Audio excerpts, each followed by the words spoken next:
Hey, ladies and gentlemen, how you guys doing on this wonderful evening? Peace to brother Asiatic Soldier. Shout out to you. I know it's been a minute, y'all, but tonight this is a very interesting topic, and I'm gonna explain why I want to deal with this subject matter because there was a young lady that put up a post that had me thinking, and I said, you know what? Why not tackle this subject? So I'm going to share the post with you guys, and then I'm going to get into the sources. All right. So I'm going to be using books to tie into this whole thing. Okay. Now let's go into Facebook for a moment.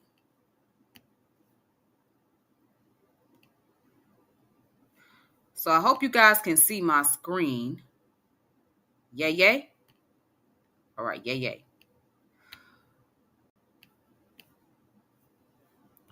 So on her page, the young lady's name is Sierra Nicole May. So Sierra Nicole May is an entrepreneur, right? But she's a neuroscience student, and she put up this post a few days ago. It says, "I am a neuroscience student, right? And here is a brain dump for you. We need to stop trying to build wealth from survival mode. When your brain feels unsafe, it doesn't care about vision or strategy. It literally just wants to fix whatever wrong right now. That's why so many people end up chasing money from a place of fear/survival, and that never works out in the long term. When you're in survival mode, you will start missing opportunities, overlooking ideas, and repeating the same old generational cycles because your mind literally can't process anything outside the immediate threat in front of you." Then she goes on to say, quantum physics says every version of you already exists: the abundant one, the struggling one, the calm one, and the stressed one. Now that's deep. This is a whole another rabbit hole we can go down, by the way. But which version of you that shows up depends on the energy you're operating from. If your nervous system is wired for panic, you'll keep recreating chaos. But when you start to feel safe in your body, your brain can finally recognize and act on possibilities. That's when things start to shift. I'm still studying all of this, but the deeper I get into it, the more I realize wealth isn't just about external money. It's about the energy you carry, the thoughts you think, and the state your body is in when you make decisions. I'll keep sharing what I learn as I go because this part of the journey feels too important not to talk about.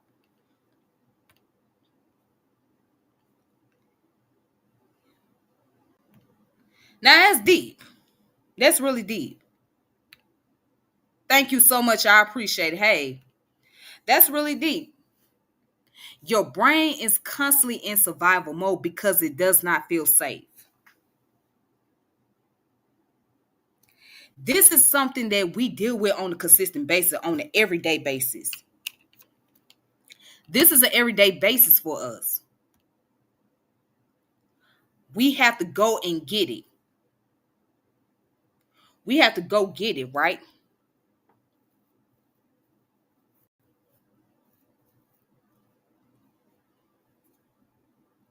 And we don't go get it, then guess what? We operate under stress. And when you operate so much under stress, that takes a toll over your brain activity. Now, I'm going to share some books to back up what this woman is saying.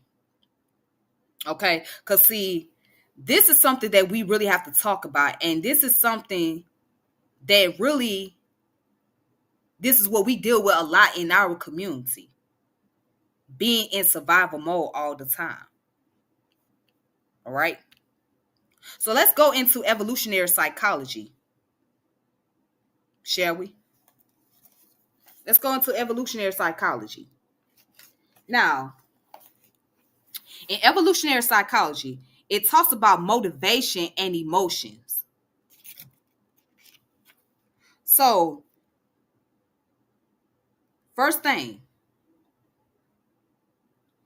it says in this book, evolution has built us to find things that contribute to our fitness pleasurable, right? Then it goes on to say, pain has a strong emotional tone and also signals actual or potential damage to our body. Now, what is motivation?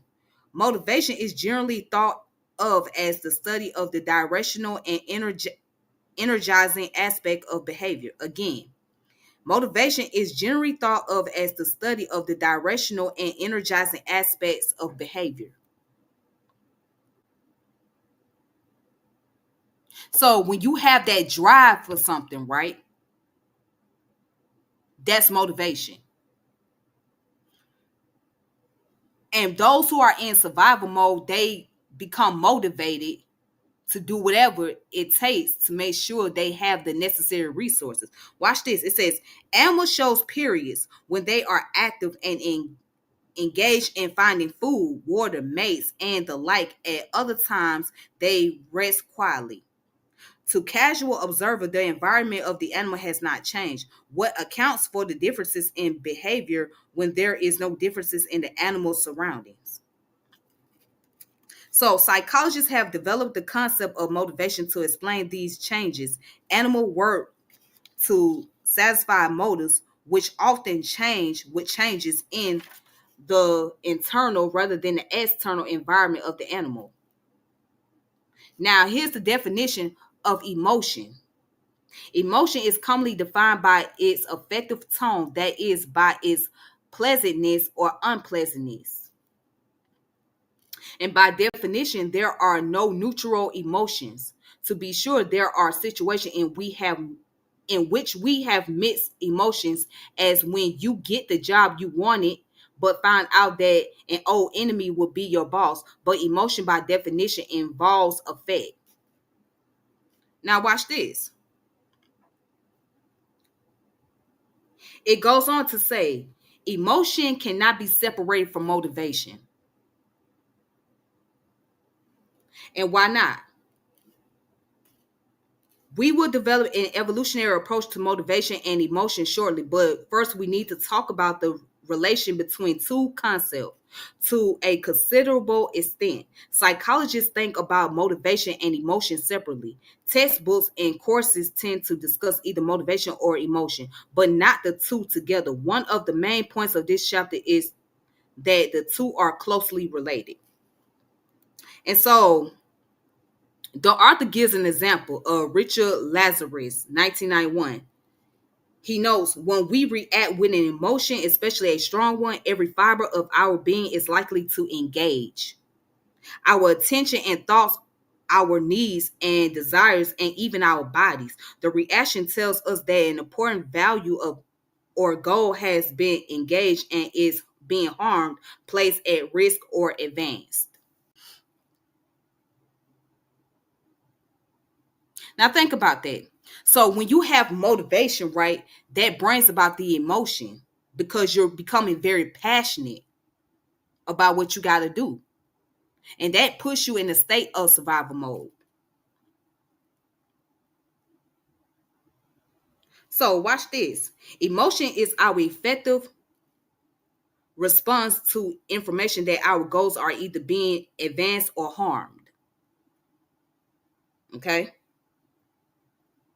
It says the sight of an enemy causes us to interpret the situation as dangerous, which causes fear, which in turn causes us to run. This is somewhat oversimplified sequence contributes to our survival and improve our chances for reproduction. Because motivation is the study of how we meet goals, it is clear that emotion and motivation are inseparable. Therefore, we define emotion as the effective component of motivation. Again, emotion is the effective component of motivation, right? And what is motivation? Motivation is dealing with the study of directional and energizing aspect of behavior. So again, you can't separate emotion from motivation because you have that drive to want to do something, right? You trying to get it. And if it doesn't go your way, the way that you thought it would be, it does have an effect on you emotionally. Now let's get into the concept about violence in this book, because this book talks about violence. Now watch this.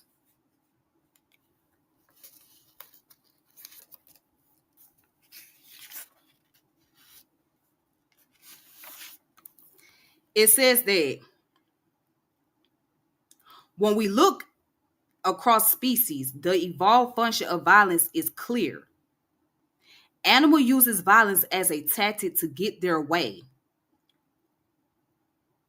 to have some contested resource or opportunity for themselves. In effect, violence works by increasing the cost to challengers.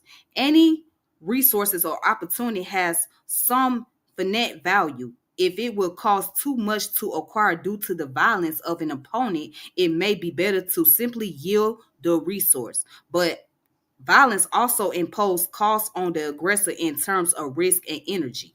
In strictly selfish terms, it would be better if there was some way of getting the resources without resorting to violence. Now, because you have the emotion and motivation for something, right? You're going to either use some form of violence to get what you want, or you can use another tactic. Watch this. Clearly, there are other ways to get a contested resource. Deceit is one. Maybe I can convince you that the resource is not really what you think it is, or perhaps I can get the resource without your knowing. Negotiating is another way. Let's each take half of the resource, or let's take turn, so you get this one and I get the next one. Or perhaps I can offer something else you want if you will yield the contested resource. Maybe we can work together to get more of the resource so there is plenty for both of us. These and other alternative tactics sometimes work. An individual can sometimes get the desired resource without the personal cost and risk of resort to violence. Now, again, if motivation deals with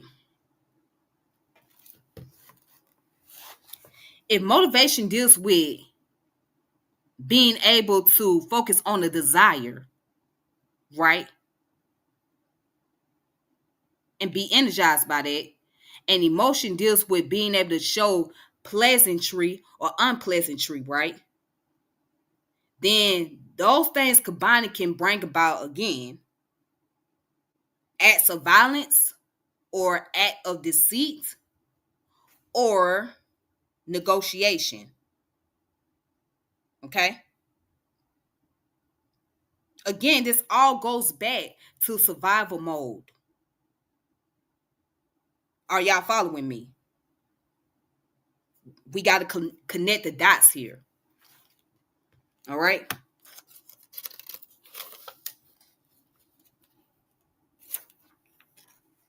So, again, this is evolutionary psychology.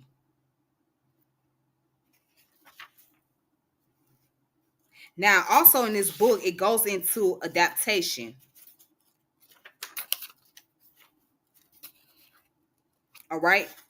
It goes into adaptation. Watch this.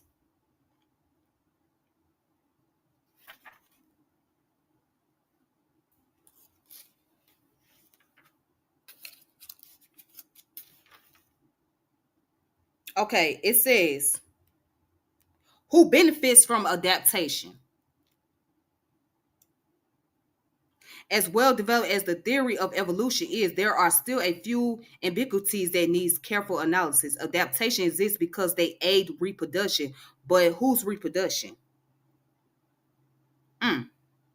Surely everyone has heard survival of the species arguments. For Arctic birds, migration ensures the survival of the species. Okay, but it also generally ensures the survival of the migrating individual too.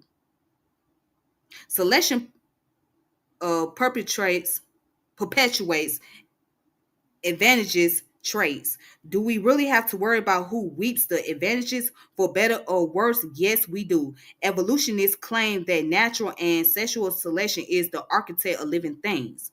The more precise our understanding of these evolutionary process, the more accurate our prediction about the evolved features of the creatures it built. All right. So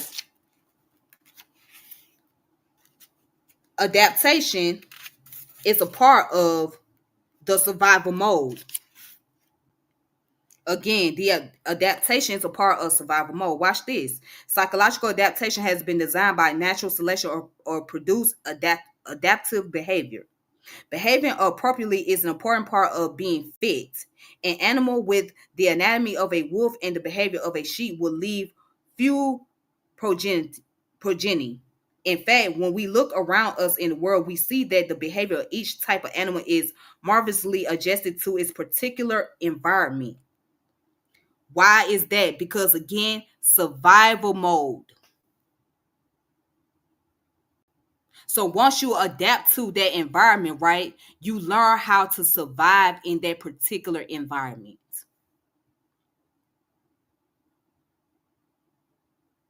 Okay, now, but how does selection work on behavior? Adaptive behavior is the norm, not because selection has designed behavior directly. Instead, selection designed the organs that underlie and produce behavior. Again, instead, selection designs the organs that underlie and produce behavior. Are y'all following that? Selection can, for example, choose among alternative neurological plans or alternative hormonal regimens. The filter alternative would be the one that produce more adaptive behavior.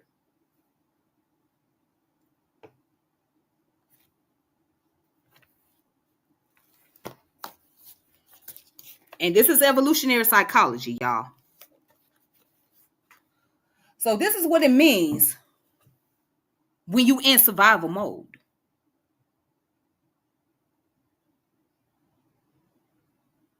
This is how your brain operates,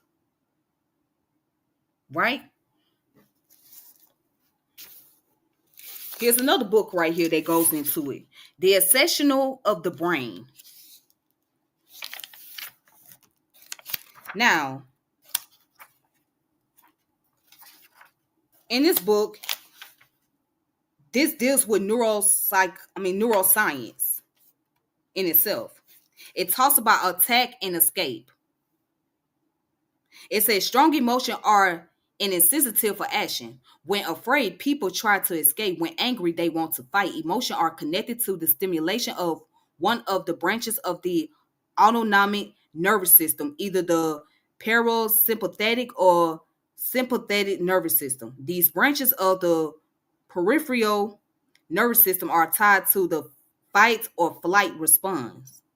While each of these divisions of the autonomic nervous system contribute to both of these behavior, fight or flight type readiness, in general, the parasympathetic nervous system is associated with slowing down bodily function, and the sympathetic nervous system the sympathetic nervous system with speeding them up. So either you're going to take that risk to fight for your life, to fight what you want, or you're going to get the hell away and try to find some other alternative. Again, you're dealing with survival mode. Right? So it talks about old and new theories, which I'm going to come back to later. Okay? But let's get into the concept about stress and emotions. Watch this. A stressor refers to some type of experience that induces the stress response, a series of physiological changes in the body. Most people refer to the stress response as just plain old stress. While many people generally consider stress harmful or unnecessary, the fact is that you could not go through life without experiencing some form of stress. The continued exposure to chronic psychological stress has been associated with changes in physical and mental health. However, the experience of stress is a fact of life. Not all stressors are equal. The psychologist Richard Lazarus posed that the response to stress, positive or negative, determines its effect. There is a positive cognitive response to stress that is healthy and leaves a person feeling fulfilled, and there is a negative response that leaves one feeling drained. So you got the stress and emotions, and then you got the attack and escape. Going back into the concept about survival mode. Now, I will go into the James Lang theory and the Cannon-Barr theory later. All right, that's a whole nother subject. So I'll go back to that later. But here's a book. You guys can get into that for yourself. All right, so let's go into the Hood Health book right here.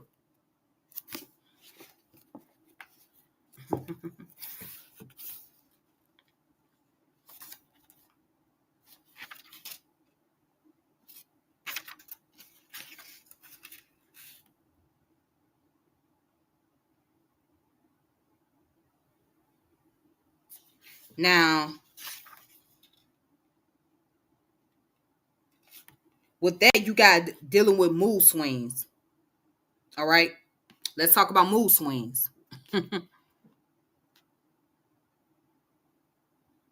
Oh, it goes into emotion. It says emotion are energy in motion. Again, emotion are energy in motion. Either that energy is going to downhill or uphill, and it's your choice what direction that energy is going to travel. Don't let it drag you down. Successful people understand the power of the mind and can manipulate that to their advantage. Not every path is paved smoothly. Resilient is a characteristic of happy people. If you still find yourself having trouble getting your mind on track, seeking the guidance of a trusted friend or family member, self-help books or professional help is available. If you have exhausted all of your resources and are considering seeing a therapist or support group, do so. Don't worry about what anyone else think of that decision. It may save your life. As a man or a woman think of, so is he, she. The true power of you lies within your mind. Now it says dealing with mood swings. Okay. It says mood swings are more of an emotional health issues, not nearly as severe. Mood swings occur most commonly with expecting mothers and women going through their menstrual cycle, but that does not mean that the mood swings are exclusively for women. That's right, males, you too. Turns out a majority of time mood swings are metabolic, as in having to do with all the chemical goings on in your body. For instance, did you know that mood swing can be brought on by pancreatic function as well as sudden changes in your blood sugar levels, similar to remedies for anxiety? Therapies for mood swing include nutritional supplements, aromatherapy, herbal remedies, and even physical therapy. No ruling out the obvious now. Things like yoga and exercise really do work, but overdoing it and partaking in extra strenuous activity will most likely deny you the desired effect and make things worse. So, no going overboard. If your mood swings aren't swinging the way you want, as if they ever do, don't lose your head trying to control it. Bad moods are easier to get into than out, but it doesn't make getting out any less possible.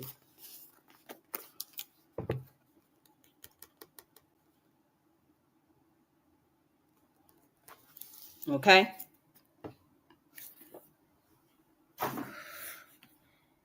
Somebody put curious question, which does this reflect black people? What reflects black people the most? Survival mode. Survival mode reflects a lot on us because of our condition, because of the environment. Oh, okay. Which ways does this reflect Black people? Well, it reflects Black people because of the survival mode, because of the fact that we had to our ancestors endure a lot within this country. Okay. And being the fact that we come from broken generations that was not able to have generational wealth passed on down, you know what I'm saying?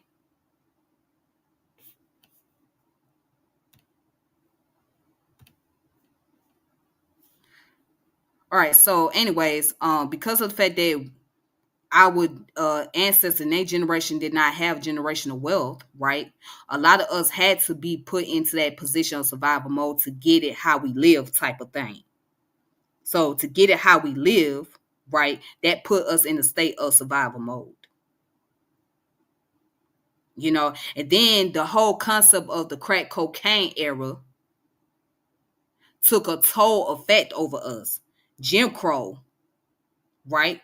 Reconstruction era, slavery, of course, police brutality. The list goes on. It have taken a toll over us as far as our need to survive in this country. And when there is economic issues, right? Anything such as the government shutdown or recession, the marginalized community, the minorities get hit the hardest because we already don't have that resources like we needed, right? Compared to our white counterparts. So now when we get hit with the economic crisis, it makes things a lot harder. So now we in this mentality that it's about do for self. It's about individualism instead of collectivism.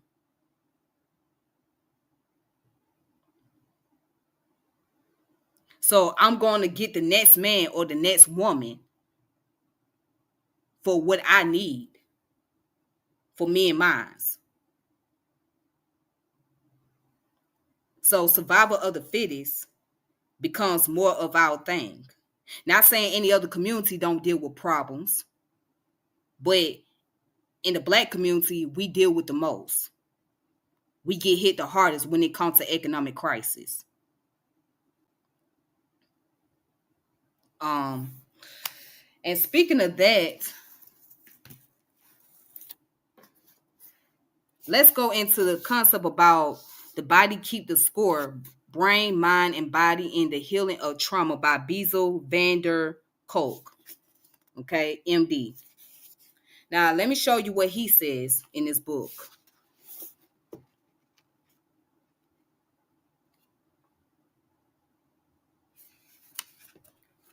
All right.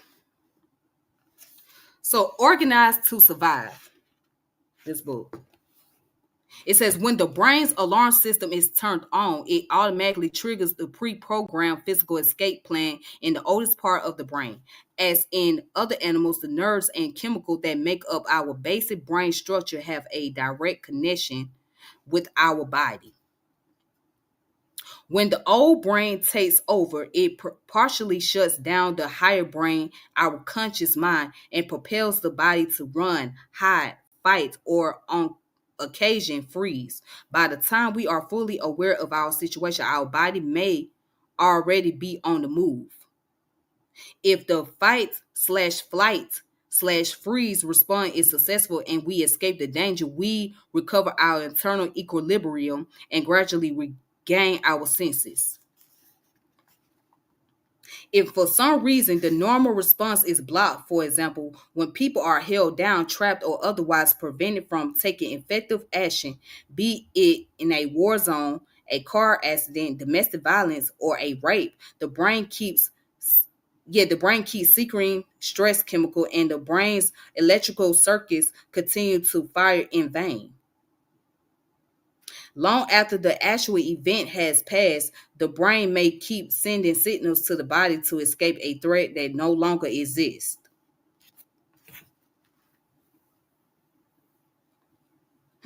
The brain may keep sending signals to the body to escape a threat that no longer exists.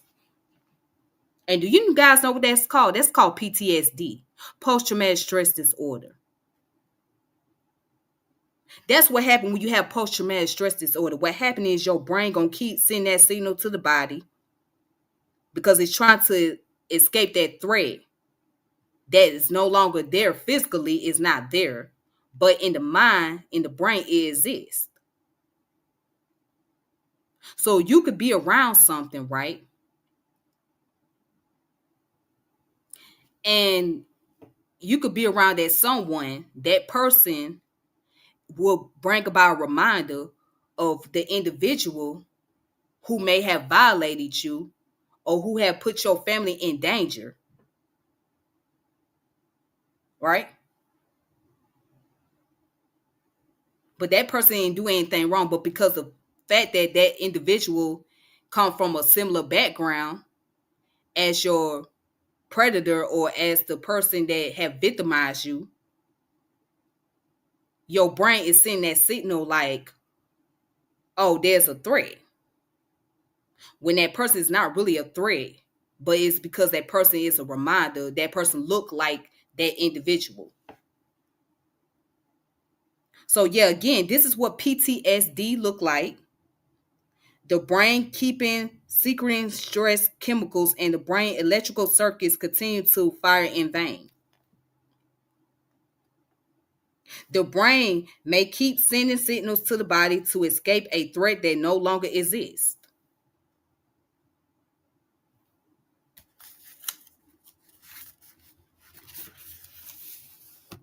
And then let's go into this. It's called the brain from the bottom to top. All right, let me read this comment real quick. It says, if this happens in one's lifetime, imagine the epigenetic trauma we. Okay,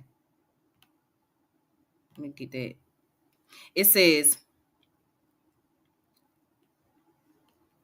if it happens in one's lifetime, right? Imagine the epigenetic trauma we got over centuries. Yeah, see, we didn't, let me tell you something about that. We didn't get over it. We were able to get past it. We didn't get over it. We was able to get past it. We was able to get past those trauma. But that epigenetic is still there.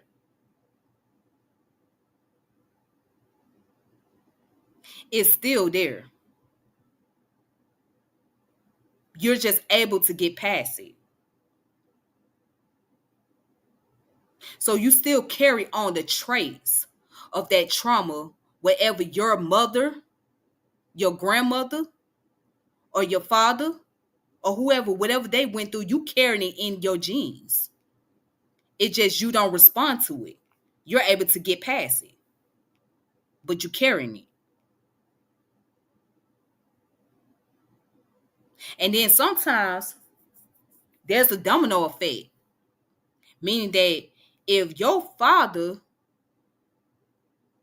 was violated in some type of way, then something happened to you in that similar manner, that's the domino effect right there. That's the pathology that's been trickled down. And don't let it happen in the family. That's the pathology. And so pathology deals with a disease that's being transmitted from one organism to another organism, right? One state to another. Now, in this case, it would be like a social pathology.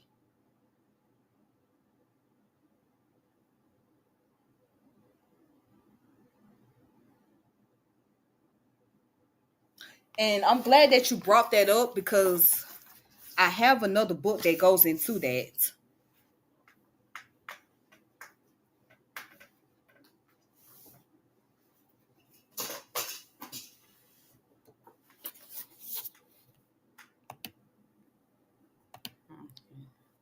This book right here is called It Didn't Start With You by Mark Wolin. How inherent family trauma shapes who we are and how to end the cycle. So this book goes into what you're talking about, oats.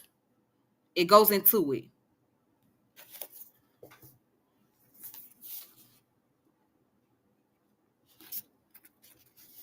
Now, getting back to this book right here. It says the brain from bottom to top.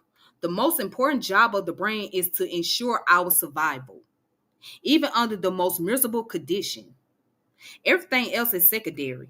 In order to do that, brains need to generate internal signals that register what our bodies need, such as food, rest, protection, sex, and shelter.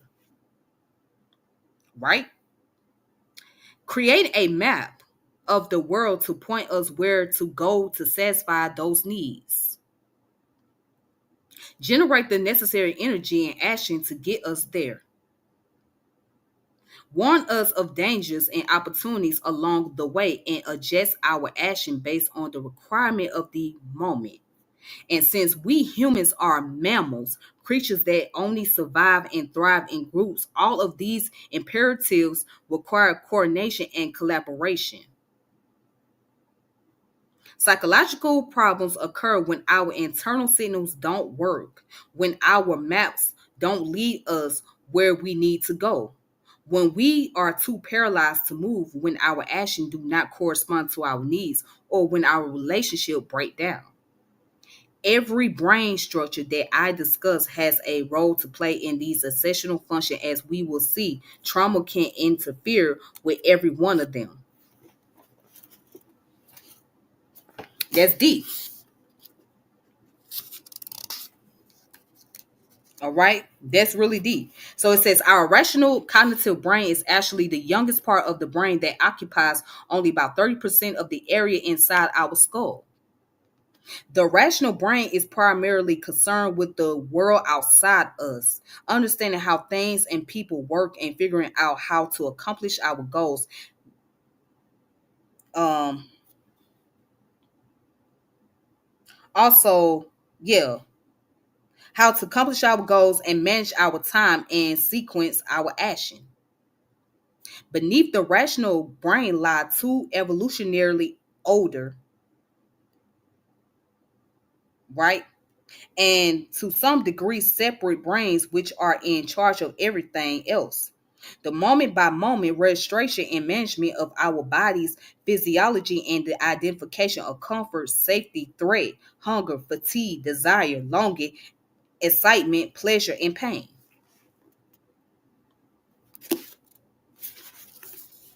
All right. So it says the brain is built from the bottom up. It develops level by level within every child in the womb, just as it did in the course of evolution. The most primitive part, the part that is already online when we are born, is the ancient animal brain, often called the reptilian brain. It is located in the brain stem just above the place where our spinal cord enters the skull. The reptilian brain is responsible for all the things that newborn babies can do: eat, sleep, wake, cry, breathe, feel temperature, hunger, wetness, and pain, and rid the body of toxin by urinating and defecating.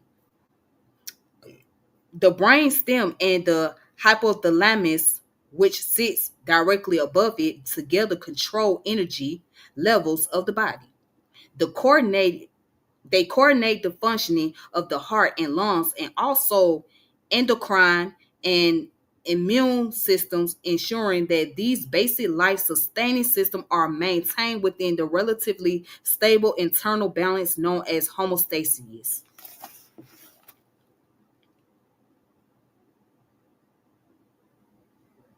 All right, so in this book,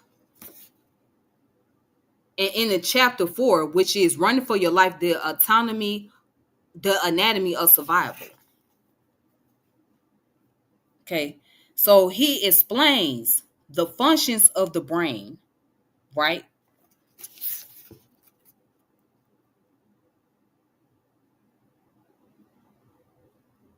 And what's the purpose of the brain function? So this gives you the answer of why the brain operates in survival mode. Okay.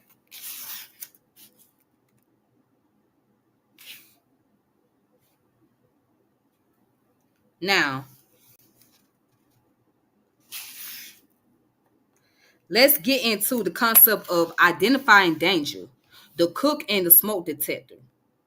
Danger is a normal part of life, and the brain is in charge of detecting it and organizing our response. Sensory information about the outside world arrives through our eyes, nose, ears, and skin.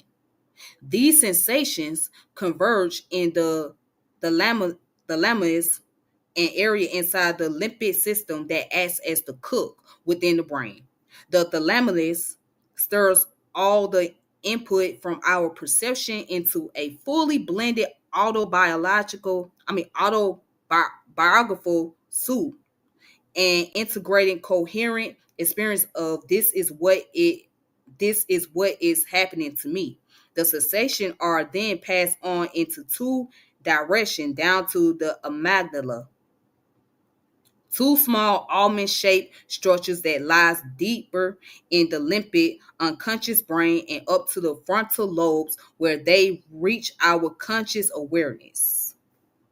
The neuroscientist Joseph Ledoux calls the pathway to the amygdala the low road, which is extremely fast, and that to the frontal cortex the high road, which takes several milliseconds longer in the midst of an overwhelmingly threatening experience. However, processing by the thalamus can break down. Sights, sounds, smell, and touch are encoded as isolated, disassociated fragments, and normal memory processing disintegrates. Time freezes so that the present danger feels like it will last forever. Now, this is deep. I know it's a lot of information. I know I'm going through several books.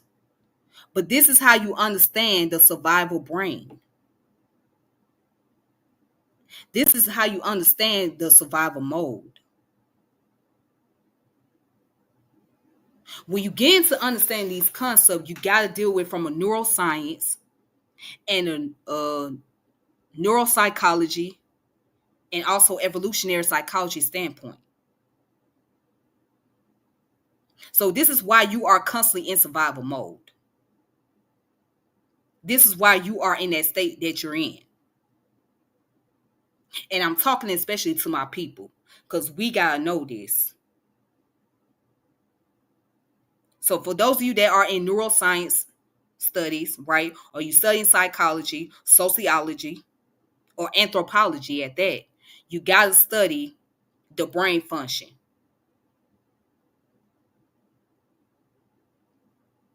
You got to study how trauma takes a toll over the brain.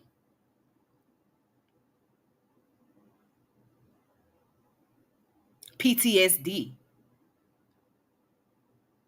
And also PTG, which is post-traumatic growth, meaning that after you have gone through your experience in life, right, now you have been able to go through the process of healing. So that's called post-traumatic growth.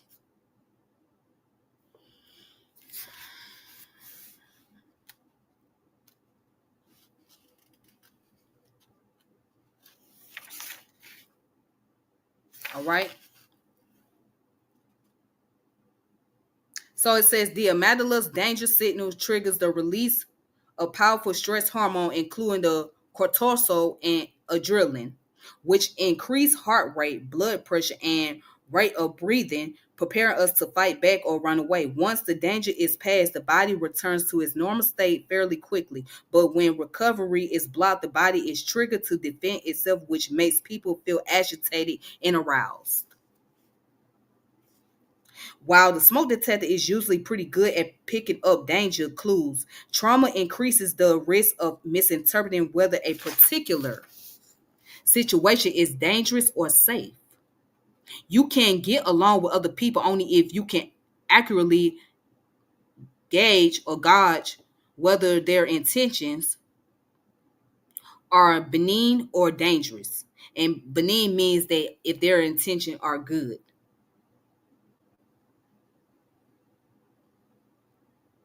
And gauge in this case mean that you have to be able to be assertive, be more attentive. Okay.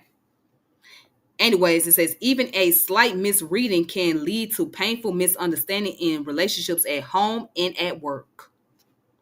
Functioning effectively in a complex work environment or a household filled with rambunctious kids requires the ability to quickly assess how people are feeling and continuously adjusting your behavior accordingly. Faulty alarm system leads to blow-ups or shutdowns in response of innocuous comments or facial expression.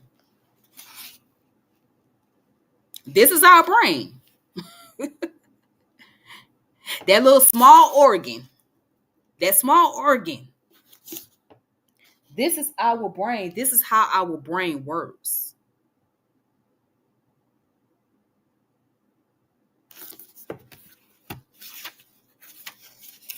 Okay. I wish I can. I don't know if you guys can really see that. So that's the diagram right there. I don't know if y'all can really see it. So I'm going to try to post it closely. But this is science. This is science 101. Neuroscience 101. 101. And then I'm going to get into why that whole left side of the brain, the right side of the brain hemisphere is inaccurate. Okay.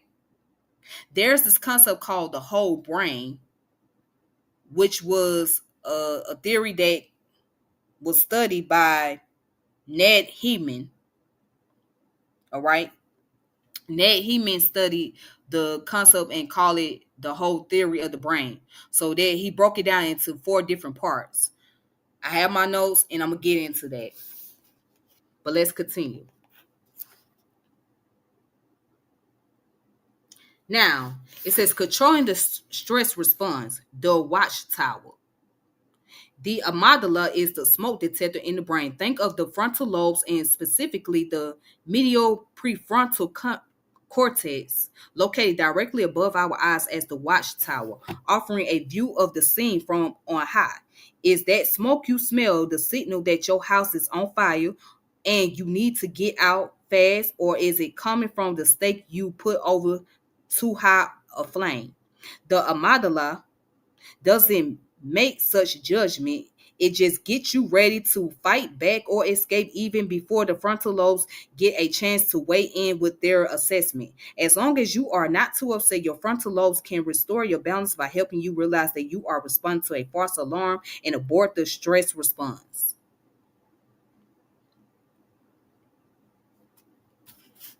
Okay? Now, let's skip on down real quick.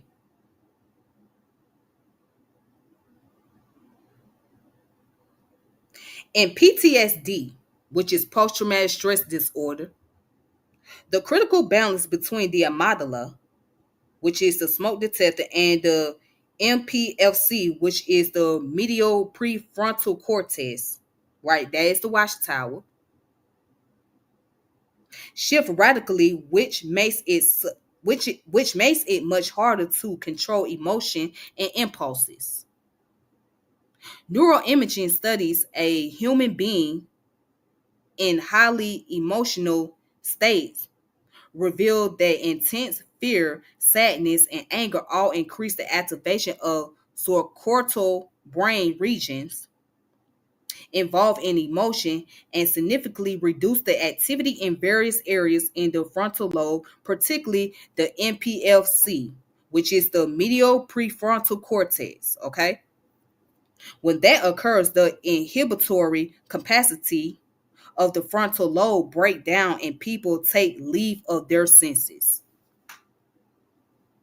They may startle in response to any loud sound, become enraged by small frustration, or freeze when somebody touches them. Effectively dealing with stress depend upon achieving a balance between the smoke detector and the watchtower. If you want to manage your emotions better, your brain gives you two options. You can learn to regulate them from the top down or from the bottom up. Now, wait. Knowing the difference between top down and bottom up regulation is essential for understanding and treating traumatic stress. Top down regulation involves strengthening the capacity of the watchtower to monitor your body's sensations. Mindfulness, meditation, and yoga can help with this. Bottom up regulation involves recalibrating the autonomic nervous system, which, as we have seen, originates in the brainstem. We can access the ANS through breath. Through breath, movement, or touch. Breathing is one of the few body functions under both conscious and autonomic control. Okay. Now, let's talk about being able to manage your emotions better. Let's use the military for example. All right, in the military, they train their soldiers. They go through the intense process. Soldiers have to go through the intense process of basic training, right? And there's a reason why they have to, because they're going to be in a high stress environment where their lives is more than likely put in danger. So they're trained to learn how to manage their emotion while they're under stress. Now, there are those that come home with shell shock, which is PTSD. Okay? They come home being traumatized. Some of them do. But there are those who have learned how to have so much discipline when they dealing with being in a stressful environment or being put in an environment where they sense danger, right? They know how to maintain and learn how to be calm and collective.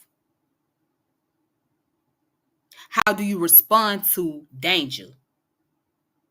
That's why they say you can't just act on it instantly unless that target is coming to your way and they're getting ready to shoot or whatever the case may be, right?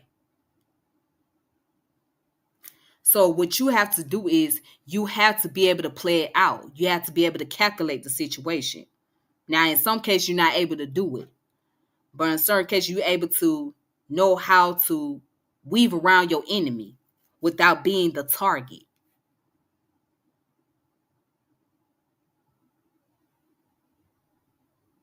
And I hate to use sex and gender, but I'm going to say this.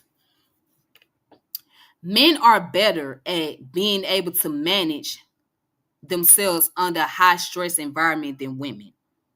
Again, men are better at managing themselves under high stress environment than women. Like when it comes to sensing danger, they know how to be able to move around, get away from that enemy. They know how to move around. They know how to get away. Because now they can be able to think and say, okay, there's a exit, there's a direction over here. If I go over here, I can trick this person and that person won't be able to see me.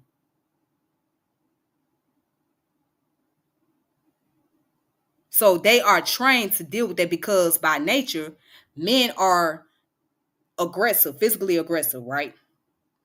And, and they carry testosterone. So whereas women, it will take a lot of discipline for a woman to learn how to manage themselves under high stress environment or when they in state of danger. It will take a lot of discipline, because one of the things that we tend to do as women, right, when we are put in danger, we'll scream. That's our natural response. We'll scream. We'll start making noises. We panic real fast because our hormonal state, we're not able to manage being in that type of environment. So it would take a lot of discipline for that woman to learn how to know what to do when you're responding. I mean, when you're in the place of danger. And then you have those women who have survival mechanism, who've been put in a situation, who have been taught at an early age how to get around. Now, I'm going to tell you, it's pretty toxic for a woman to go through that situation. However, the environment tells a lot about your behavior and what your upbringing is, what your upbringing was like. Again, your environment says a lot about your upbringing and how you're going to respond. So you got some women that was able to learn at a young age how to survive in the state of danger.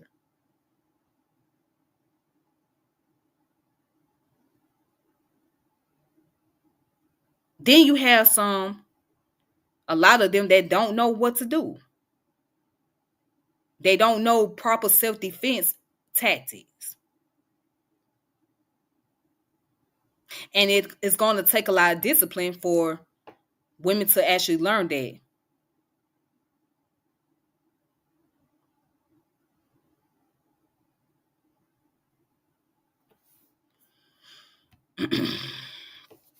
This is a very left brain barbaric science. I doubt we ever progress without advanced metaphysical circles and inclusion of the feminine energies. Well, see, you can't operate from the concept of the left brain. You got to deal with the brain as a whole.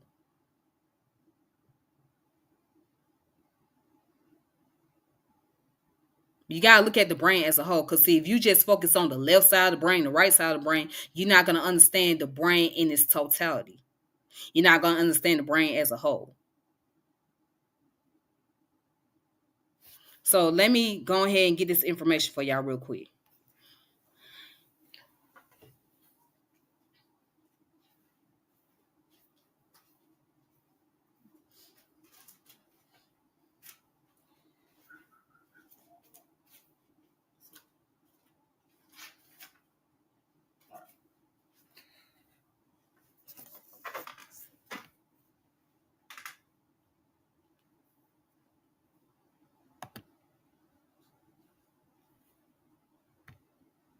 All right, so going into my notes, the forebrain theory, right, was developed by Ned Herman, which is called the whole brain model, or the Herman brain dominance instrument. Again, the whole brain model, Herman brain dominance instrument.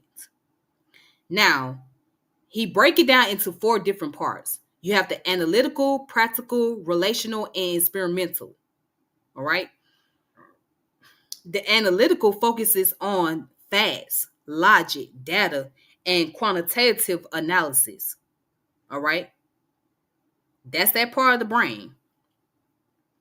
Practical emphasizes organization, planning, details, and sequential execution.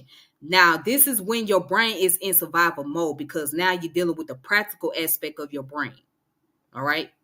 That emphasizes organization, planning, details, and sequential execution.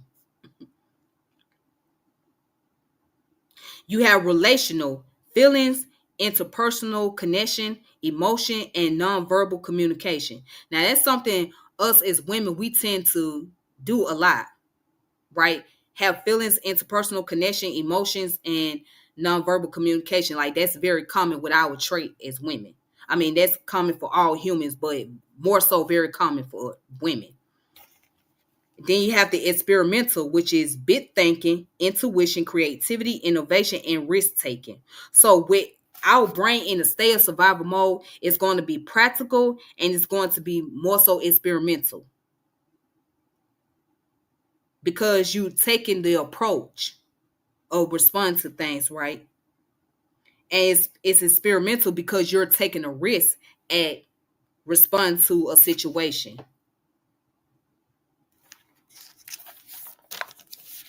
All right, so look up the four brain theory by Ned Herman. So I'm gonna write it in the comment section. Okay.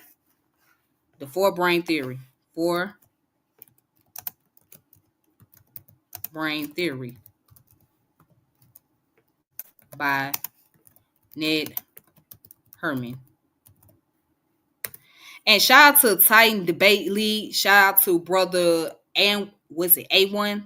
Shout out to brother A1. Thank you so much for having me on that platform. So make sure you guys checked out the video of where I did the interview with him about the concept of evolution, physics, and consciousness and things like that. So check out the video on Titan Debate League and check out the channel in itself. So thank you, brother A1. Shout out to you, A1. Thank you for coming through. I really appreciate that a lot. Thank you for your support. All right. Now, with that being said, make sure you guys get this book here. Okay. And I want to go back into what I was talking about from the previous book that I said I was going to well, let me know when you want me to come back. When you want me to come back, let me know. And give me a subject.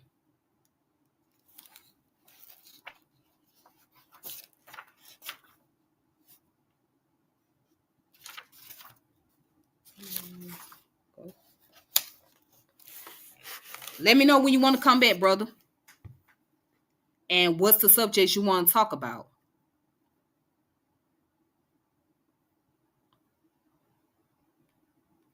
All right. Okay, we can do that. That's cool. That's cool. That's dope. We can do that. Just let me know. And you already know my days, so just let me know and just reach out to me and then we'll go from there.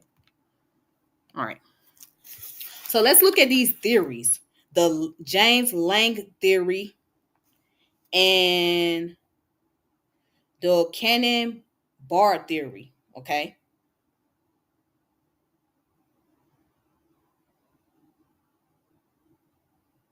Okay, so they both deal with the concept of emotions. Watch this. Let's deal with James Lange theory. Theory of emotions.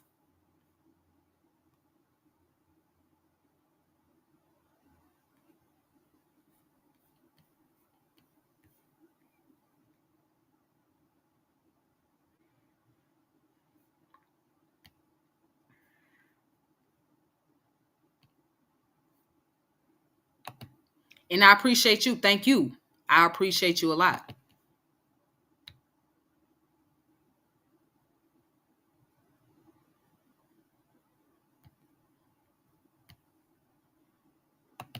All right, then let me go ahead and load this up real quick.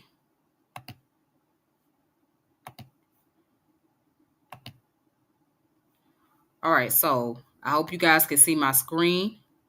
Yay. Cool.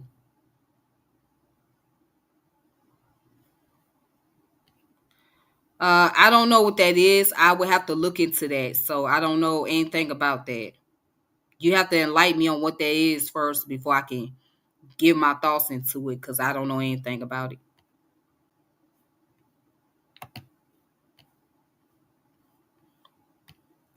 All right, so the James Lange theory, okay, that deals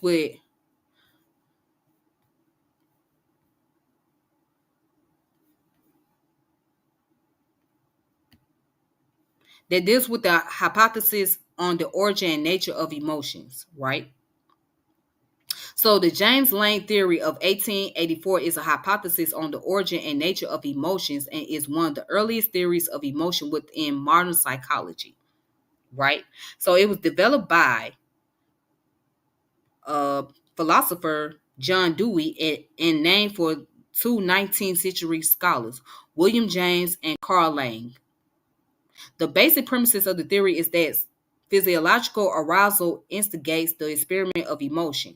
So previously, people considered emotion as reaction to some significant events or their features. Events come first, and then there is an emotional response. James Lang theory proposed that the state of the body can induce emotion or emotional disposition. In other words, this theory suggests that when we feel teary, it generates a disposition for sad emotion. When our heartbeat is out of normality, it makes us feel anxiety. Instead of feeling an emotion and subsequent physiological bodily response, the theory proposed that the physiological change is primary and emotion is then experienced when the brain reacts to the information received via the body's nervous system. It proposed that each specific category of emotion is attached to a unique and different pattern of physiological arousal and emotional behavior and reaction due to exciting stimulus. So it could be true. Let's say, for example, let's go back up to here, right? That could be true. Two things could be true at once.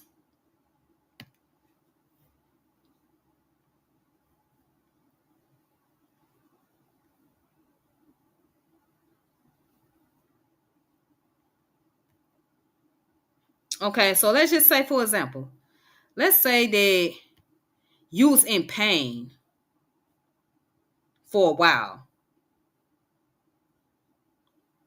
You was going through a major pain.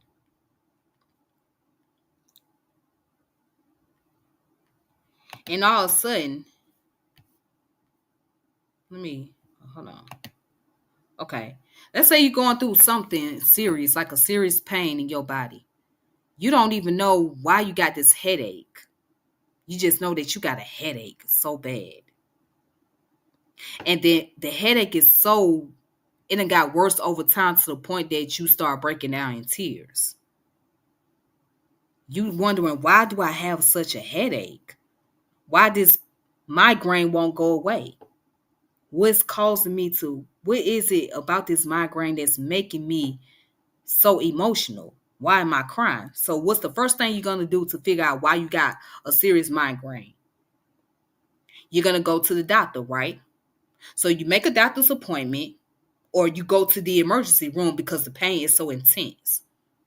So you go to the emergency and you tell them that, hey, I have a serious migraine and I'm feeling dizzy. I'm feeling really tired and it's hurting so bad I can't even go to sleep.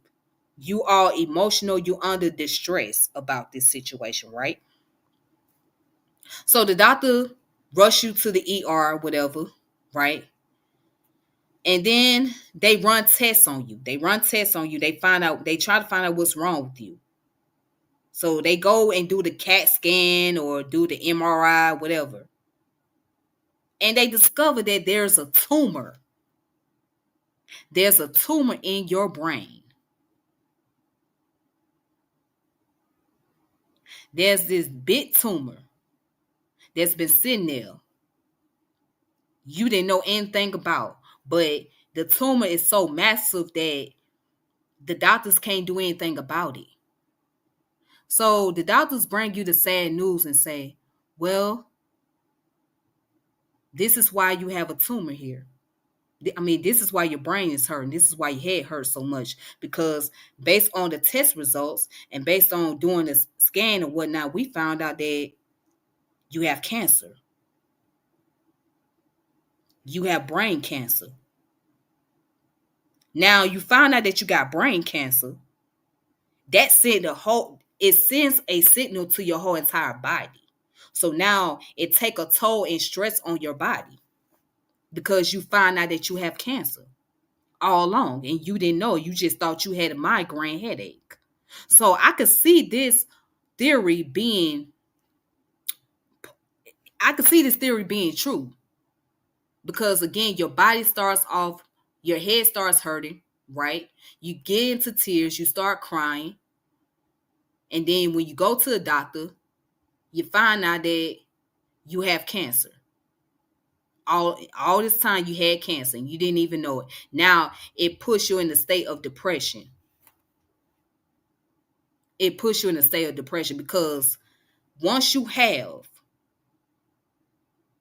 brain cancer, right, there's no chemotherapy that can do anything about it. Because basically you at stage 4. So no chemo, no radiation could do anything to help you at this point.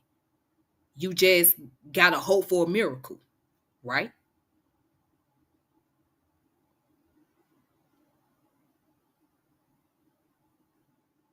I mean, it's a scary thing. See, it's a scary reality. But that's what happens to your body. That's what happens to your brain. Now your brain is dealing with the stress of learning the news that you got cancer. And there's nothing you can do. The only thing you can do is hope for a miracle.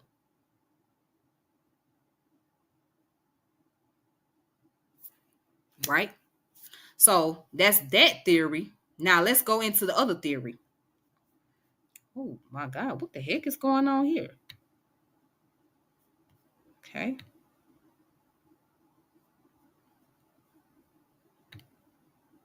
Okay, let me see if I can. I'm trying to see, how do I post the comments up?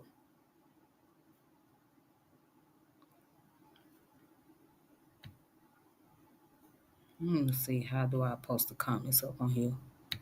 Because I wanted to be able to post a comment on the screen, but I don't know how to do that. Oh, okay. Show the comments on stage. Oh, okay.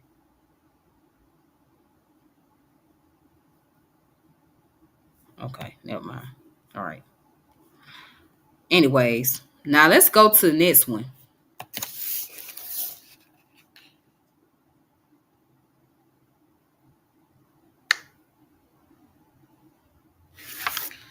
Let's look at Cannon-Bard theory. Okay.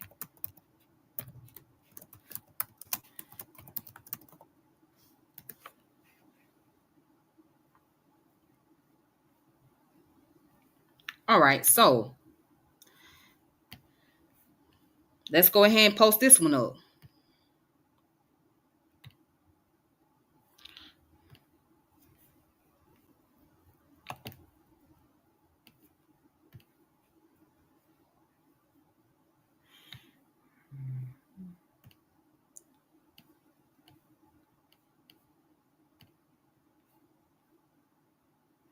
All right, so the Cannon-Bard theory.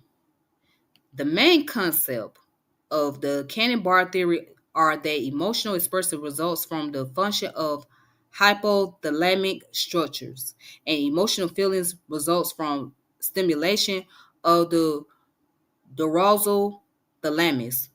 All right. The physiological changes in subjective feeling of an emotion in response to a stimulus are separate and independent. Arousal does not have to occur before the emotion. The thalamic region is attribute a major role in this theory of emotion. The theory is therefore also referred to as the thalamic theory of emotion. All right, so Walter Bradford Cannon was a physiologist at Harvard University who is perhaps best known for his classic treatise on homeostasis. Philip Bard was a doctoral student of Cannon's, and together they developed a model of emotion called the Cannon-Bard theory. Cannon was a experimenter who relied on studies of animal physiology. Through these studies, Cannon and Bard highlights the roles of the brain in generating physiological responses and feelings, a role that is important in their explanation of emotion, experience, and production. All right, so a dominant theory of emotion of Cannon's time was the James Lange theory of emotion. And Cannon recognized that to test this theory and examination of emotional expression with no visceral afferent feedback was required. This was necessary because the link between visceral changes and the feedback required to stimulate cerebral manifestation of an emotion would no longer be present. To do so, Cannon experiment with severing of a frequent a frequent nerves of the sympathetic branch of the autonomic nervous system in cats. So Cannon compiled his experimental result in 1915, then refined and expanded them, and finally proposed his model of emotion as challenge and alternative to James Lange theory of emotion. So the James Lange theory relies on the backflow of impulses from periphery to account for unique emotional experience impulses that William James assumed to come from all parts of the organism, including the muscle, skin, and the viscera. The viscera were attributes a major role by James. The viscera are composed of smooth muscle and glands. Let's see. Cannon identified and outlined 5 issues with the James Lange theory notion of the vasomotor center as the explanation of emotional experience. Right, so here it is down here. So it says total separation of the viscera from the central nervous system does not alter emotional behavior. That's 1. 2, the visceral changes occur in very different emotional states and in non-emotional states. 3, viscera are a relatively insensitive structure. 4, visceral changes are too slow to be a source of emotional feeling. Now, 5, artificial induction of the visceral changes typical of strong emotion does not produce them. Now,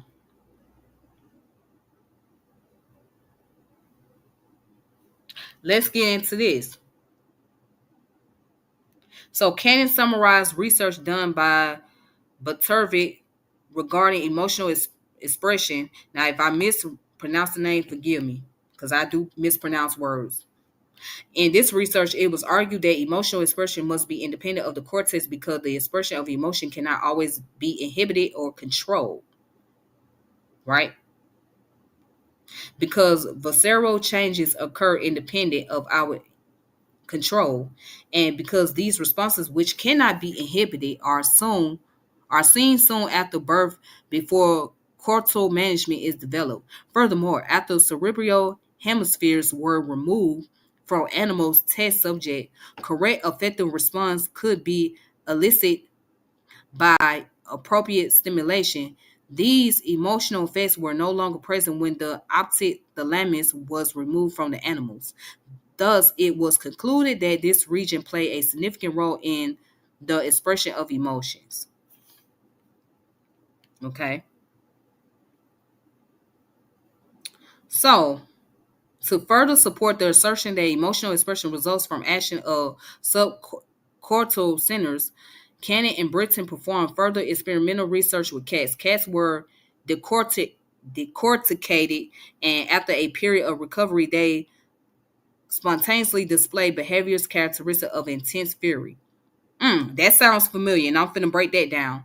This response, referred to as shame rage, continued to display after ablation of all brain's region anterior of the disencephalation. How is was it disencephalon? Disencephalon? Yeah. However, once the lower posterior portion of the thalamic region was removed, the display of shame rage by cats subsidized. Based on this finding, it was concluded that the thalamus was a region from which, in the absence of cortical control, impulses are discharged, which invoke an extreme degree of emotional activity, both muscular and visceral. Based on these findings and observation, Cannon asserted that the optic thalamus is a region in the brain responsible for the neural organization for different emotional expression. All right, so let's go back to this part where it says cat were discorticated, and after a period of recovery, they spontaneously displayed the behaviors characteristic of intense fury. This sounds very familiar. Now, let's explain this in the sense of a woman, right? Let's explain this in the sense of a woman that just gave birth to her child, right? She gave birth. You know how women, when they go through the birthing process, they make facial expression. Why is that? Because the pain is so intense. They can feel it throughout their whole entire body. So they make the facial expression to help them to push the baby out of the vaginal canal. Okay. So as the woman going through the intense process of pushing the baby out, right? Once that is over with, what happens? The body starts to go into like a shell shock. It goes into a traumatic state. Have you noticed that you'll see a woman legs start shaking, her arms begin to shake after she done gave birth? Yeah, it's that trauma response. When you go through the process of birthing a child, right, you have a greater chance of dying than you have a chance of living. And that's the biggest fear for a woman. When she go through the process of birthing a child, she has a chance of dying than she has a chance of living. That's how painful giving birth is. Okay? It's mixed with pleasure and pain. Again, it's mixed with pleasure and pain because it's a joy of happiness that your baby is coming out and you're bringing a life into this world. But it's painful because you have to deal with that traumatic experience, and it's like death flash right before your eyes. So you looking death in the face as you going through the process of birthing. Then afterwards, right? Once she goes through that process and once she finished giving birth, now she gotta go through the process of healing.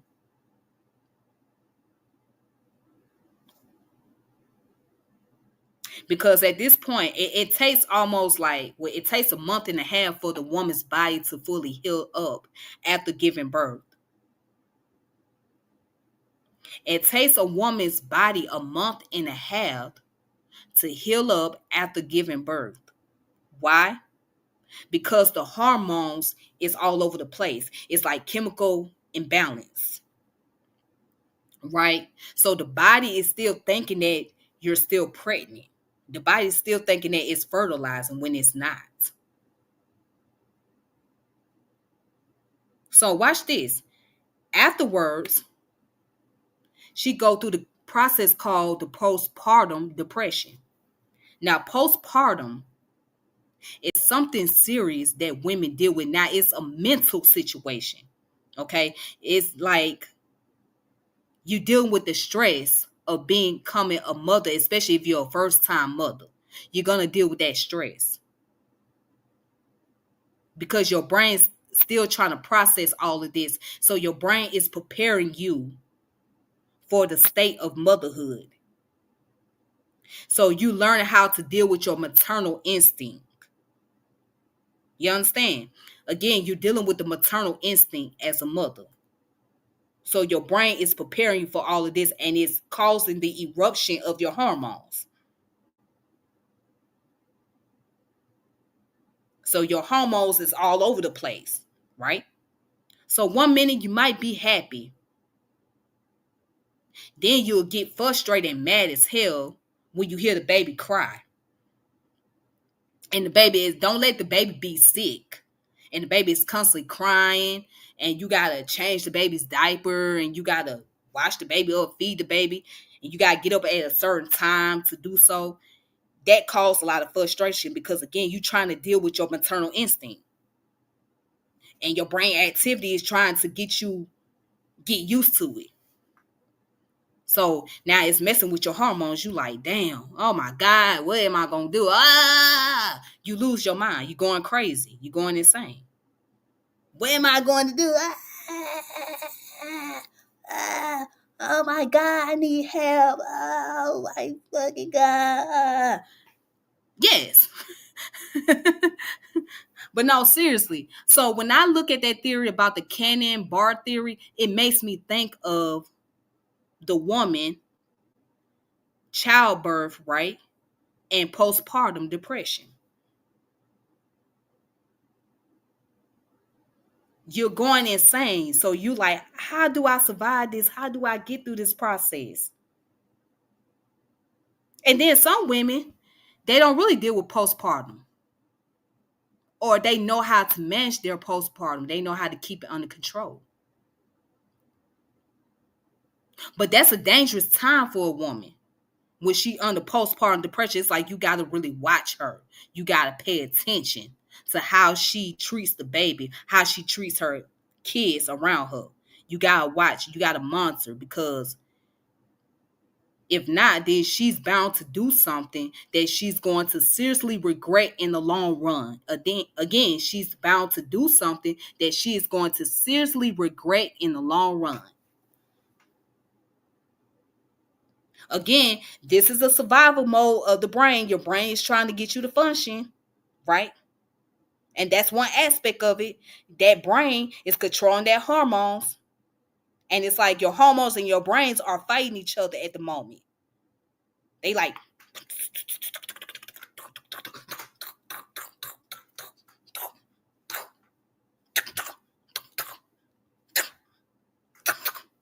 that's what it's like for that woman. The brain and the hormones are getting into a fight with each other. The hormones like, look, man, what we gonna do here? How we gonna deal with this? The brain saying, look, you gonna deal with it this way. This is how it's gonna go down. The hormone saying, look, I can't. What do you want me to do? I'm still trying to. You doing too much over here. And the brain saying, look, if you follow this direction, it's gonna go this way. That's how it is. When the brain and hormones working together, trying to organize and function in the woman, it's like the fight is going on. It's that, and then this is what causes her to have mood swings. They doing this.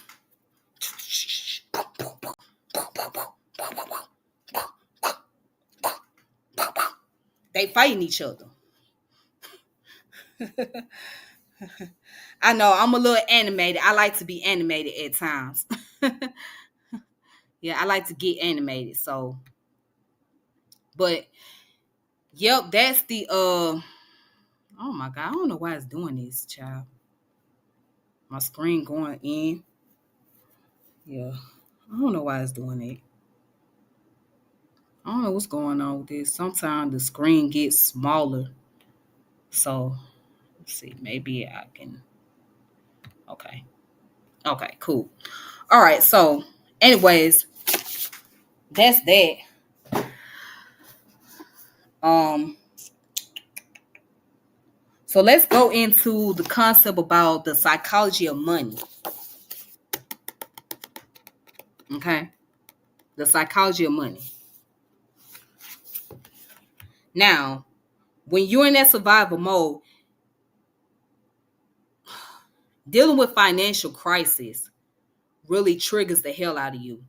It's going to trigger the hell out of your brain activity so much, because you're constantly trying to figure out how to manage your finances. Or if you done lost your job or you done got laid off, you're trying to figure out, well, how you going to pay your rent? How you going to pay your bills, like your gas bill, your water bill, your electric bill? How you going to pay the car note? So money is necessary, but trying to accumulate too much wealth can be your biggest downfall too. All right.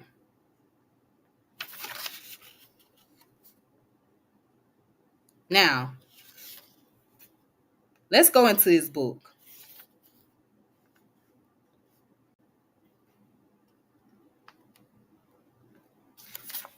In this book right here, The Psychology of Money, it says getting money required taking risks,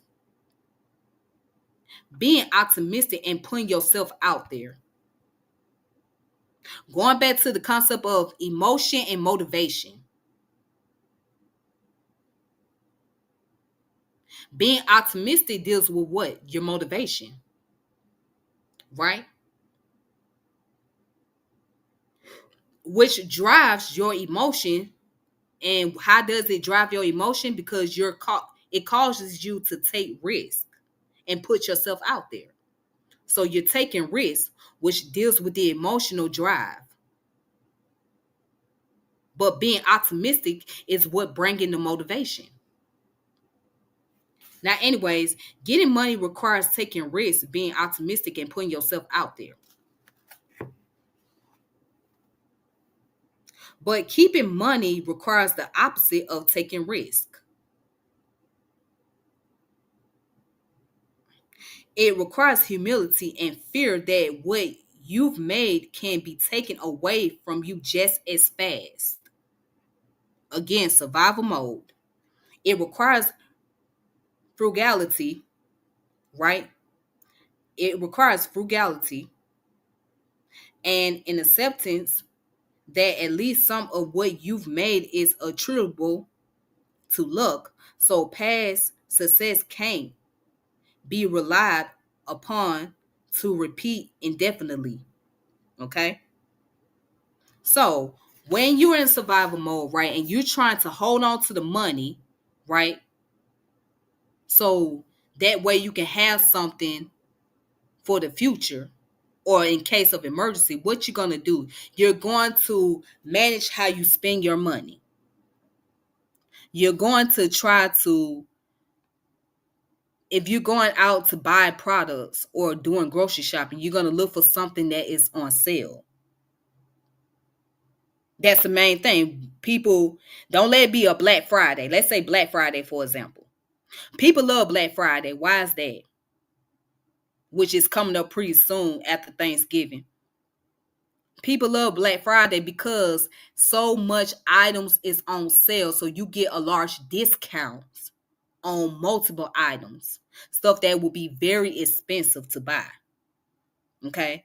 So you will see that a television that may cost about $400 is on sale for $150.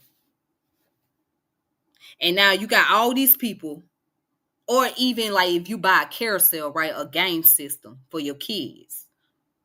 And that game system actually costs about $500, but you get it on sale for about $300 or $200. You're gonna go up in there, you're gonna try to get that. Or let's say you getting some furnitures, some clothes, some shoes or whatever, right? You're gonna rush to get it. Oh shoot, it's on sale. This is Black Friday. Let me hurry up and go ahead and get this stuff. Let me go ahead and buy all this stuff. And then what you see is people fighting over the products. They fighting over it. They like, look, I'm trying to get this, I'm trying to get that. You'll see a big ass fight. Everybody is trying to compete for the resources. Everybody's trying to compete for resources. So you got either cooperation or competition.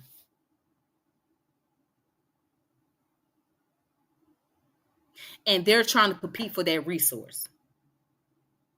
Survival of the fittest. Survival mode brings about the survival of the fittest. I'm trying to get this. I'm going to try to get this sale. Because if you don't catch it while it's on sale, then guess what? You're not going to be able to afford it. So you better catch the items while they on sale for a large discount. Or let's say you order stuff on Amazon, right? Black Friday. Amazon have their little Black Friday, Prime Week, or whatever. And let's say the stuff that you was looking for is not there. It's sold out on Amazon. You're going to be frustrated. You're going to be mad as hell. Damn. All this shit is sold out. I can't even get this. Damn, I'm upset. Now I got to wait till the day after. But the whole thing is trying to manage your finances. So you're going to become frugal, right? You're going to become cheap, inexpensive about it. And then you got people that are going to go above and beyond and try to spend as much money knowing that they ain't got the money in their bank account. Put their credit cards in debt, right? To go buy the products they want. To go get the kids the items they need. They're going to go above and beyond to spend it. They're going to put themselves in a lot of stress and say, you know what, I'm going to get that. And no matter how much it costs, I'm gonna go ahead and get it. Even if that means I gotta run up my credit card to get it, I'm gonna get it. I gotta have it. I need that.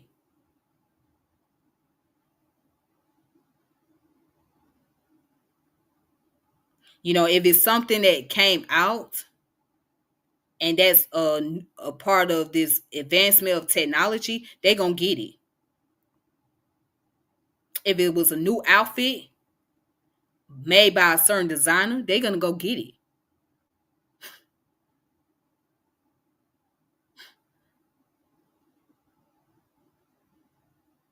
Your brain saying, "Ooh, I gotta have this. Ooh, ooh, ooh, ooh, ooh, ooh, ooh. I gotta get that. I'm gonna get that. I don't care. I'm gonna do whatever it takes to get it."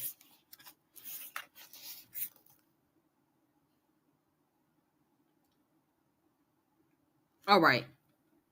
Now, the author of this book gives a scenario. Michael Mortiz, the billionaire head of Sequoia Capital, was asked by Charlie Rose why Sequoia was so successful. Mortiz mentioned longevity, noting that some VC firms succeed for 5 or 10 years, but Sequoia has prospered for 4 decades. Rose asked why was that?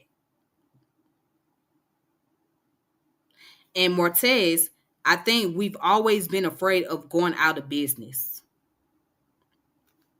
Really, says Rose. So is fear. Only the paranoid survive. Let me read that part again. Mortez or Mortiz said that I think we've always been afraid of going out of business. And Rose, really, so is fear. Only the paranoid survive.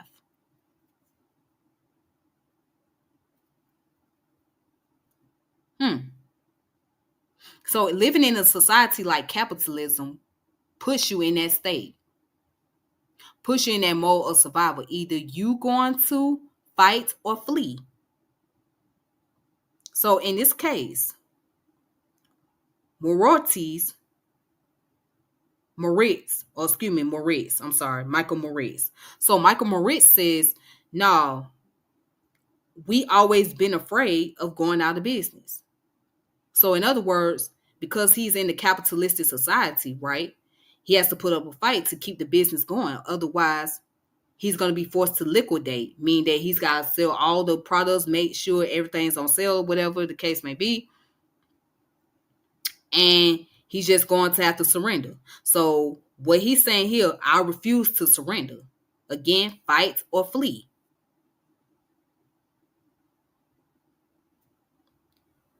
And so the response is really, so is fear. Only the paranoid survive.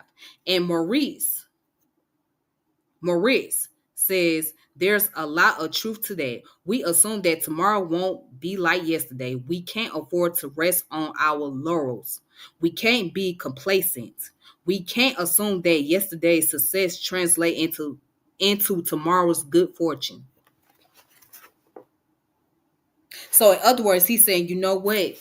I have to put emphasis on this. I have to put focus on this, because just because we're successful today doesn't mean we're going to have that success tomorrow. So in order for us not to fail tomorrow, right, we're going to have to put up a fight for this to keep the company running, to keep the company in business.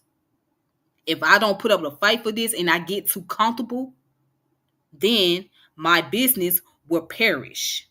My business will cease. It will be declined. So in order for it not to happen, I have to put up a fight for this. Survival mode. Right?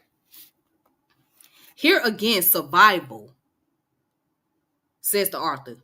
Not growth or brains or insight. The ability to stick around for a long time without wiping out or being forced to give up is what makes the biggest difference.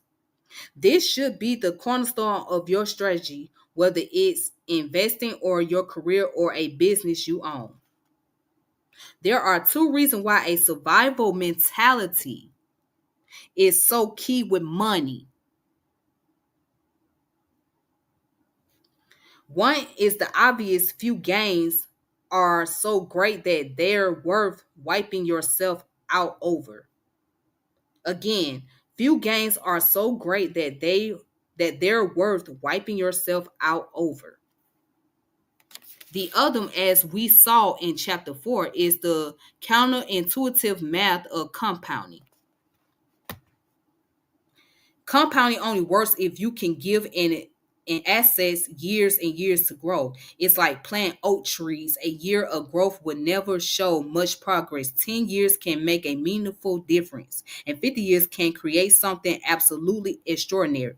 But getting and keeping that extraordinary growth requires surviving all the unpredictable ups and downs that everyone inevitably experiences over time. That's including the government shutdown, recession, and the physical period, right? The deflation excuse me, the deflation and the inflation of this government or this economy. So if you can survive through all of that, then your business will thrive. But if this economy has too much effect on you, right? To where you're not able to market your products, or you're not able to get the amount of consumer that you once had before, then you're going to eventually go out of business. Right? Right? Hold on, let me put my computer on the charger.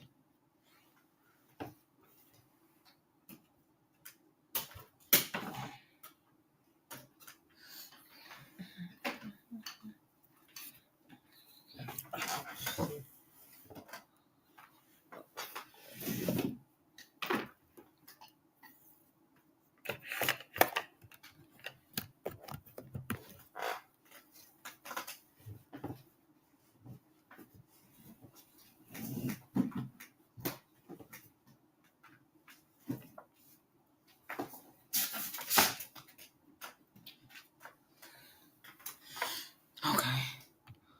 Whew. All right. So again, Study Psychology of Money by Morgan Housel.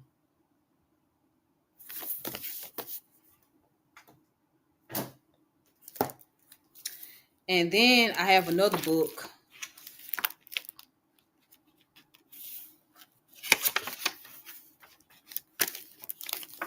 This book right here is called A Crisis of Beliefs: Investor Psychology and Financial Fragility.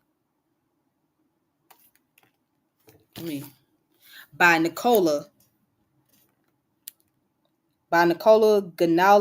Ganali and Andrei Schleifer. Yeah. All right. Now,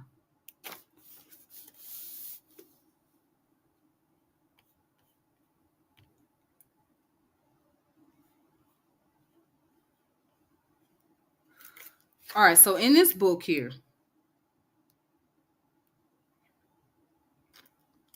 it gets into the concept of the psychology of expectation. The psychology of expectation. The empirical challenges that expectation data present to the REH, which is the rational expectation hypothesis, right?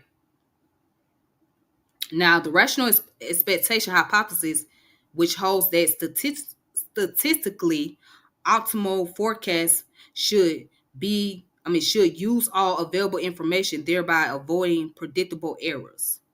Okay. Now,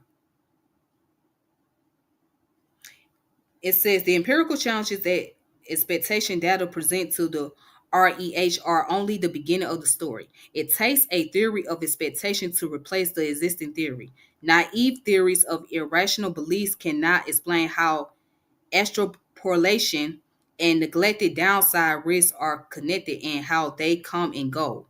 Around 2008 or in general, adaptive expectation, a theory of mechanical extrapolation of past trends, can explain the growth of the housing bubble, but not why the system stayed afloat after the bubble started deflating in 2006, or why a single event such as the failure of Lehman induced such a drastic version of expectations. Right? This brings us to the second goal of this book, to move from the analysis of expectation data to a new theory of expectation formation that can account for the facts. We present one psychologically founded theory of expectation formation, which we call diagnostic expectation.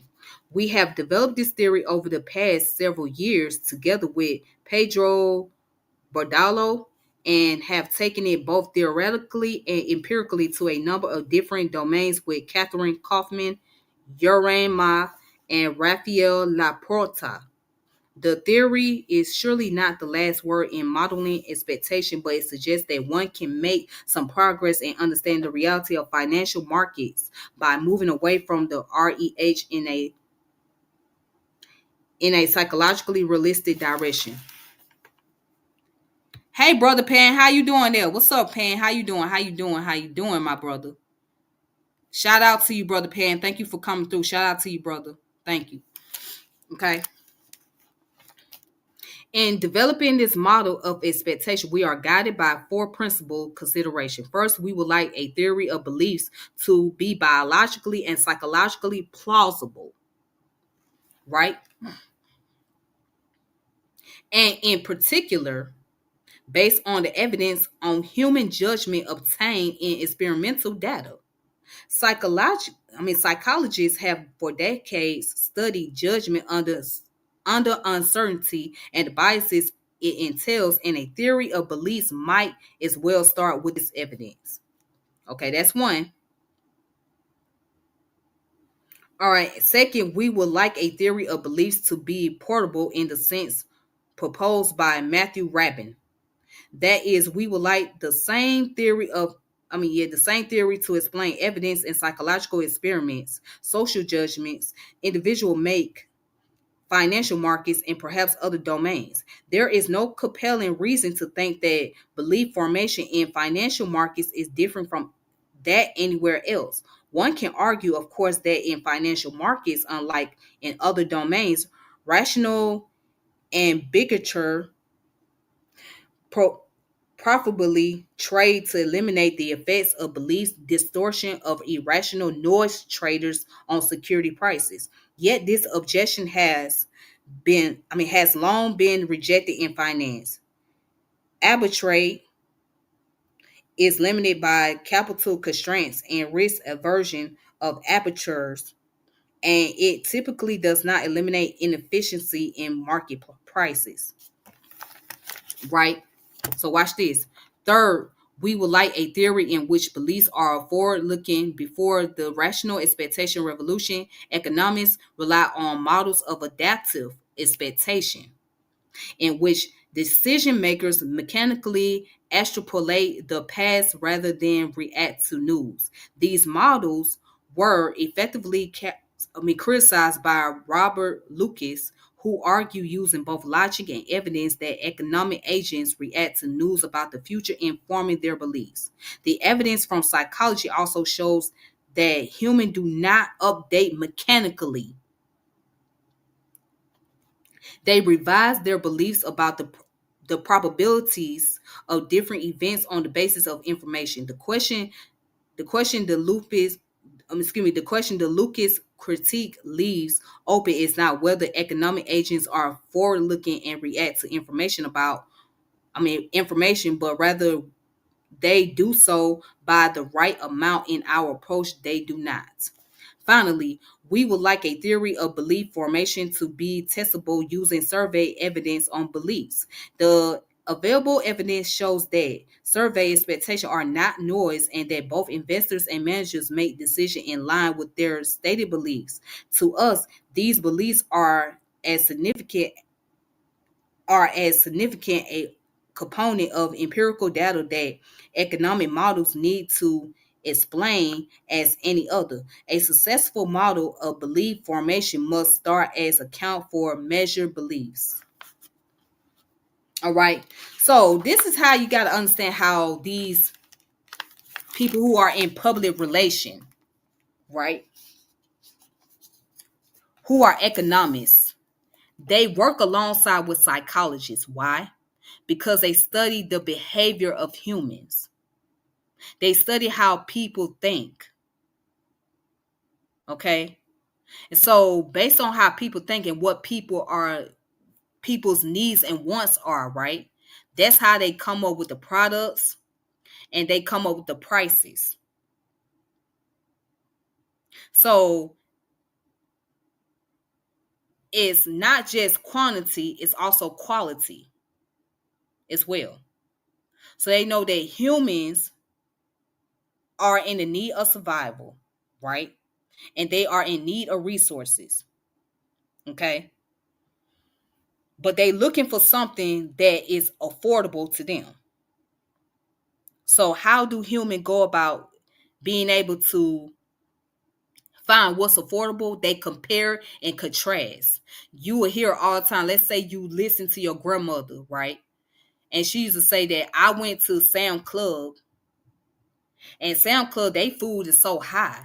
It costs too much money. But when I go to BJ's, out here where I'm at, we have BJ's that is similar to Sam Club, right? But when I go to BJ's, BJ is more affordable and it's not as expensive. And plus, you can use the discount card and you get more taken off. So now what they're doing is calculating, they're comparing and contrasting what is in their budget range and what is beyond their budget, right? So economists know that people are going to look at what's in their budget range and what's beyond it. And so they sit alongside with psychologists to try to understand. And then the investors, the businessmen, right? They deal with all of this. They learn all of these information. They like, okay, we know that humans, people are going to need this, people are going to want this. But in order for people to want this, right, we got to be able to know how to go about marketing these products to them. That's why you got advertisement, right? Look up the documentary called The Century of Self by Eric Benet. Oh no, Eric Bernard, that's his name. Is it Edward? Edward Bernard, that's his name. Edward Bernard. Yeah, look up the documentary called The Century of Self by Edward Bernard. So Edward Bernard documentary deals with advertisement and marketing, right? So it's psychology, but it deals with the advertisement. It deals with propaganda. How do you market to a certain demographic of people? And let me tell you something. Let me tell you who are the biggest consumers in America. Your biggest consumer are women. Women are the largest consumer here. Because why? We look at the aesthetics. You know, when we go shopping, right? We go shopping for one thing, but then when we start seeing other things around us, it's like we want multiple things. We like, oh, I want this over here. Oh, that outfit look nice. Oh, this look nice over there. Oh, that look nice over there. Oh, I want this. I want that. Whereas men, when they go shopping, they get what they want and they pretty much leave. They might look at something, but then they like, okay, I got what I need, so I can just go ahead and get up out of here. But women, they'll get distracted and they'll look at other things around. So they go in there with the intent of getting one product, right? Or two products, and they end up with multiple products.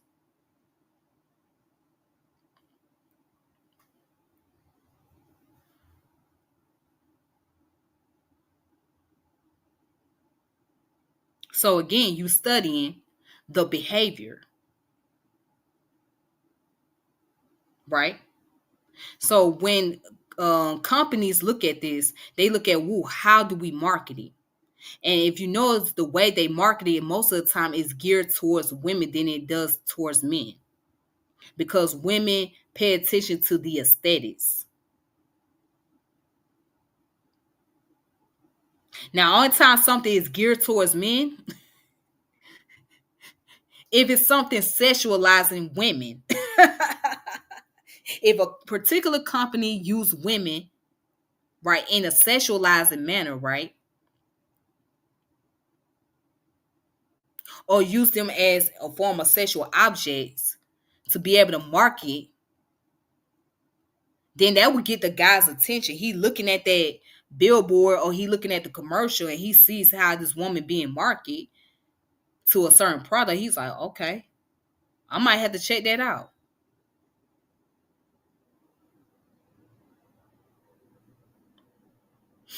Right?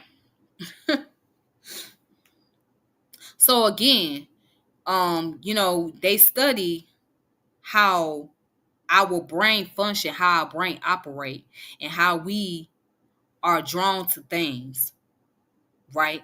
So companies will be able to know how to go about marketing to the general public, marketing their product. Even even if you know the product is not 100% legit, right? It's not 100% all the way. But because they're trying to make a sale, right? They'll get somebody who can say that, well, this product works. This product is a great product, when it's really not the greatest product. You know what I'm saying? Or that person that's advertising ain't never tried the product, but they just only saying it because they're getting paid for it. Right? We can talk about Just For Me, for example. I grew up wearing that hair relaxer. I used to wear the hair relaxer. I used to get the perm or whatnot. And every time my grandmother would buy the perm, I would get the tape just to hear the song Just For Me. But the thing is, the tape is the same tape that I was getting from the beginning. And it's just a repeat. It's an instruction on how to use the hair relaxer, how to put it together, and things like that.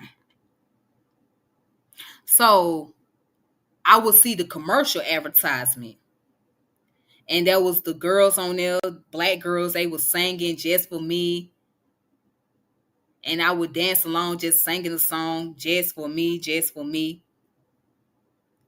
Right? Just being that kid. It was my favorite perm. It was my favorite hair relaxer in the world. Just For Me. I love it.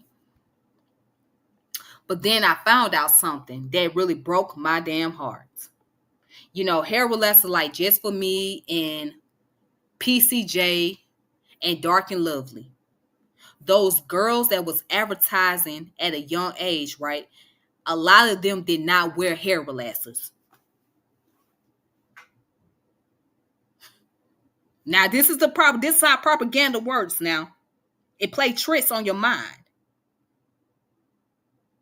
A lot of those girls that were advertising for these hair relaxing companies,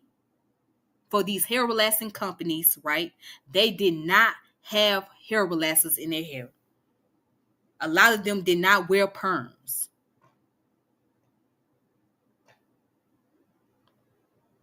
They did not wear perms at all. They had natural curly hair. Some of them got their hair flat iron. Some got their hair straightening comb. They didn't even wear perms. So when I found out years later, I was heartbroken. I was upset. I was like, what the hell? My childhood was a lie. No wonder I couldn't have my hair like these girls. No wonder I couldn't have the straight hair like these girls. I couldn't have the beautiful, long, silky hair. And, I couldn't have that because they didn't wear perms. So they would just use the advertise because they had nice looking hair. Their hair was so straight that you might as well look like you was wearing relaxer. So their hair was so straight that they was able to be on the box of PCJ and Dark and Lovely and Just For Me. I was so damn hurt. I was so mad about that. But this is what happens when you're dealing with advertisement and propaganda. It plays a trick on your brain because it's convincing you that you gotta get it. You gotta get this. You need this.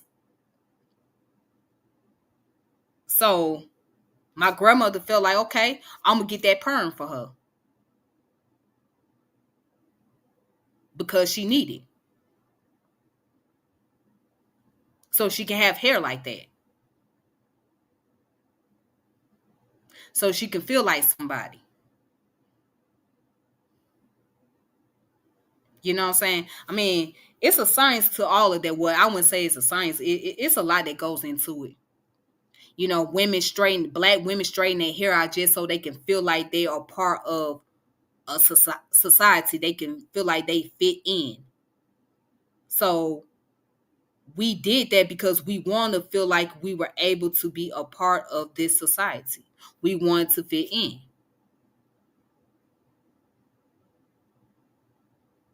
We wanted to be able to have a decent job. You know what I'm saying? So we felt like if we live up to the standard of this society, of this culture, that we can fit in.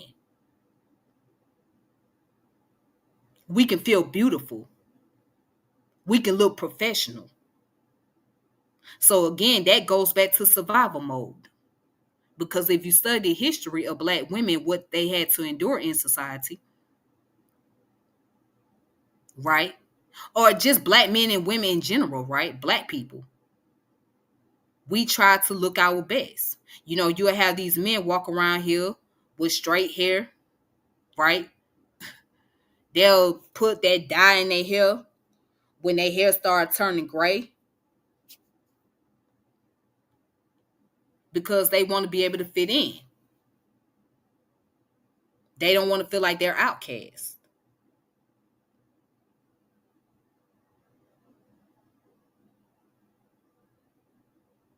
And speaking of that, dealing with racism, right? I'm going to put my last book out here. I've been on here for 2 hours. I hope you guys enjoyed it. So this book is called Black Fatigue: How Racism Erodes the Mind, Body, and Spirit by Mary Frances Winter.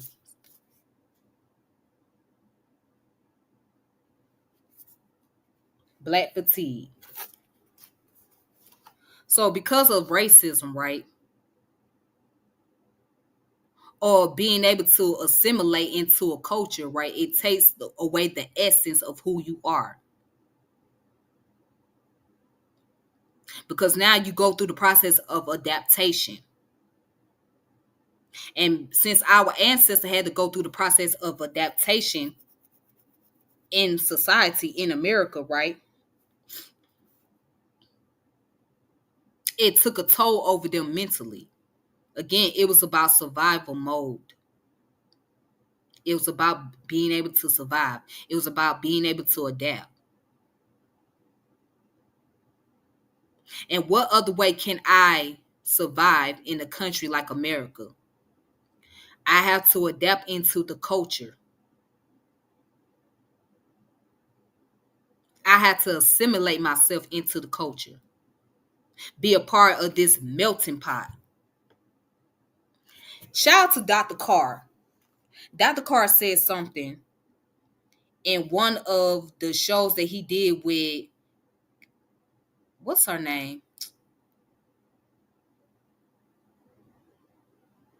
What's that lady's name? Hold on, let me look her name up because I don't want to miss her name.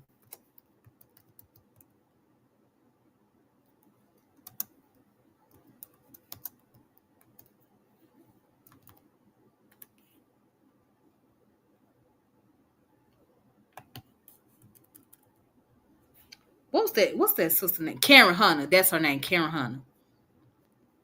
So Dr. Carr said something that was very thought provoking, right? And somewhat controversial, but true. He was on Karen Hunter's show. He said that America means white. America means white.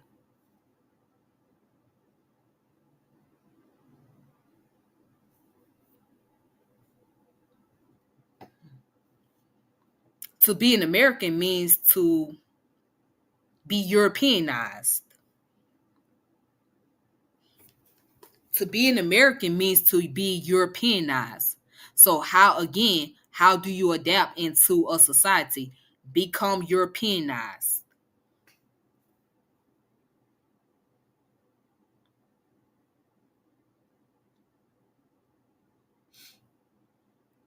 And as African Americans, right?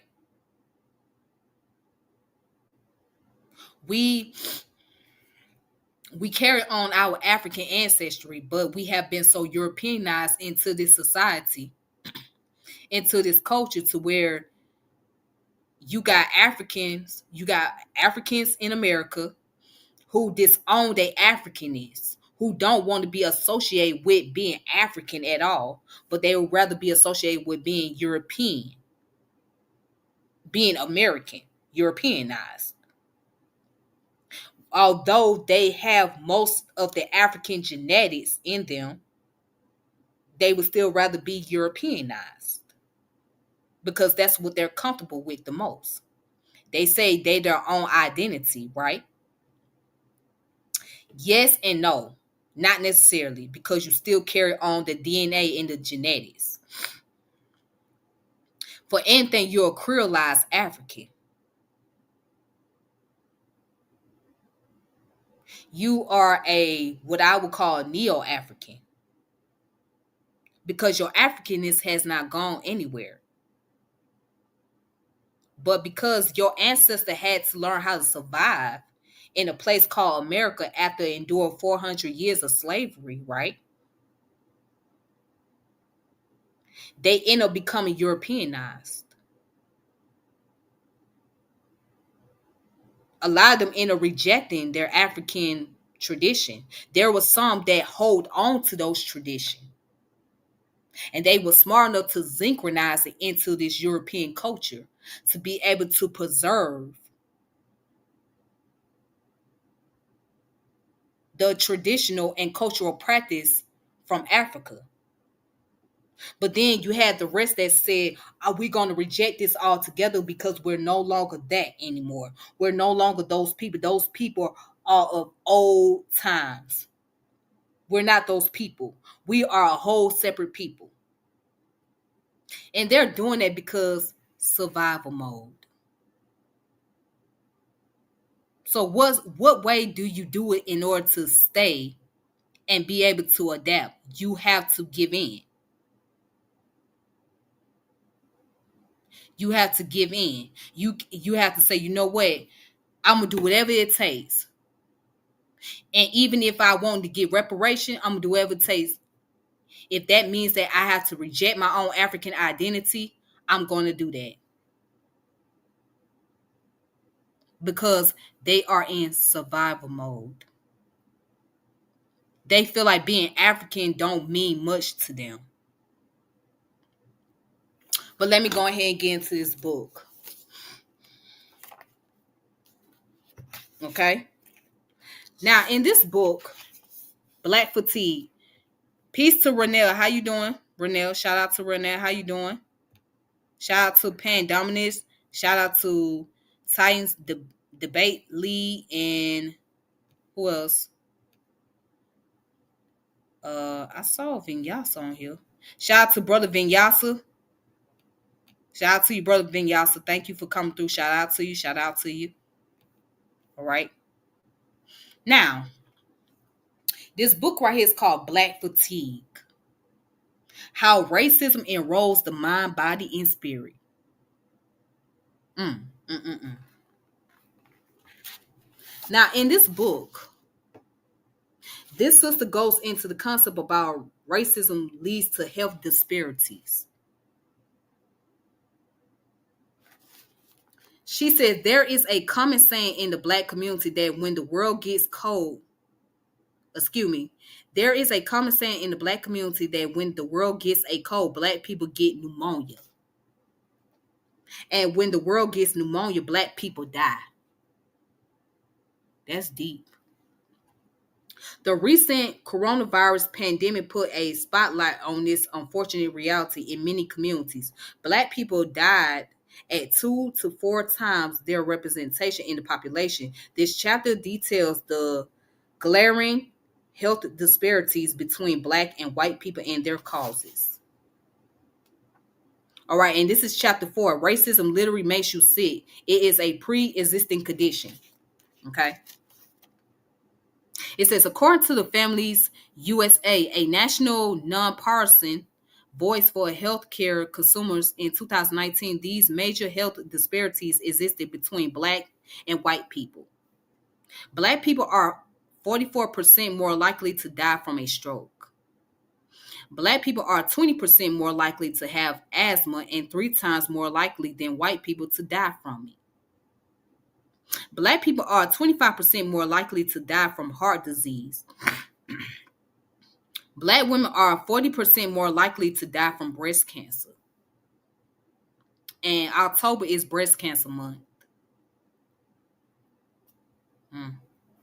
Black women are 52% more likely to die from cervical cancer and 40% more likely to die from breast cancer than white women, even though the incident rate of breast cancer is comparable for the two groups.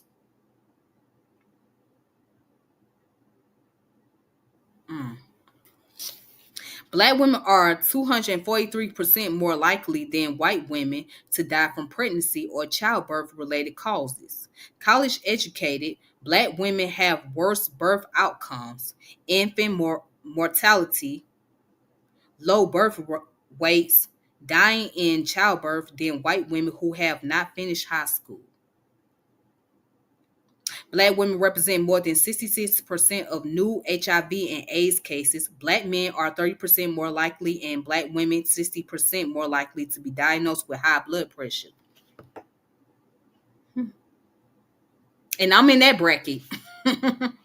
Black men are 1.3 times more likely to be diagnosed with colon cancer and 20% more likely to die from it. Black people are 20% more likely to report psychological distress.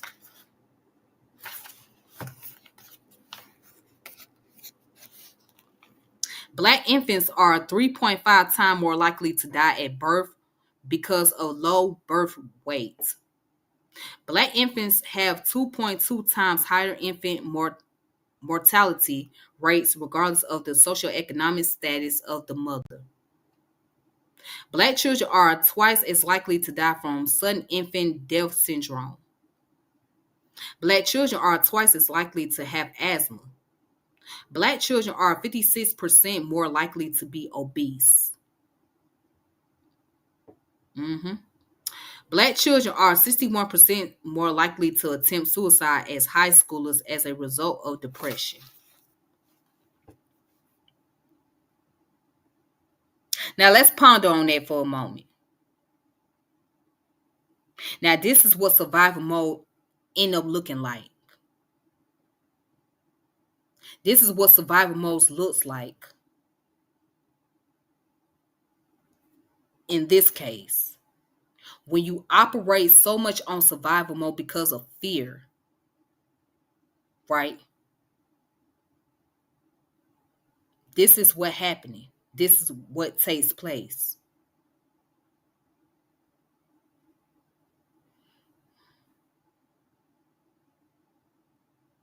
You know, it kind of put me in the mind of Kendrick Lamar's song called Fear.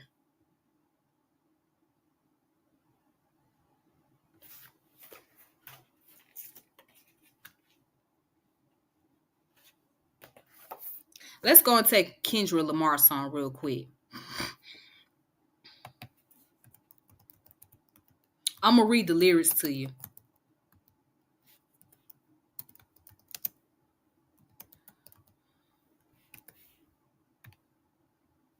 Let me go ahead and get some water real fast.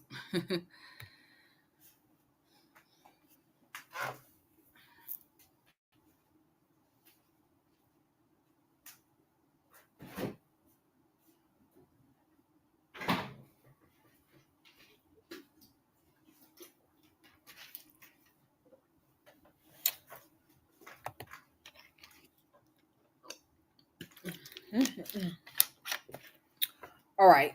So let's go into it. Let's look at the Kendrick Lamar song Fear.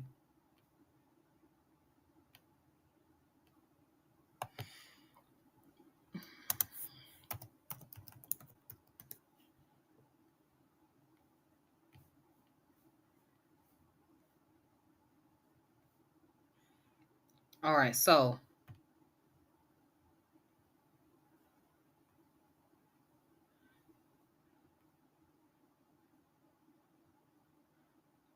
now I'm on genius.com, right? And you wonder why you listen to so many rappers talk about hustle and street life and the ghetto, because that's the reality. That's the reality for many black people. The ghetto, the struggle, the street life. Kendrick Lamar is from Compton, California. All right. And anybody that knows about LA,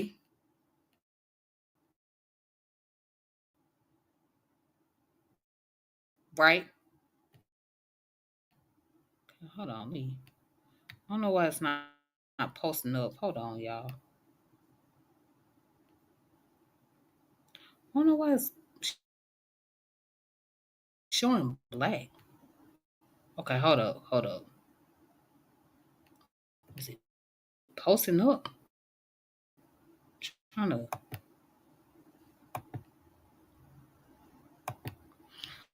Oh, okay, hold on. Let me try to get this. Why is it not posting up? Maybe I got too many icons up here.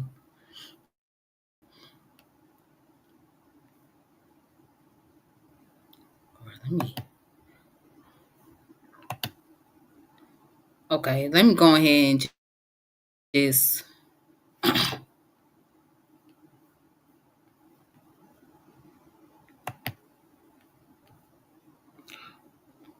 All right, so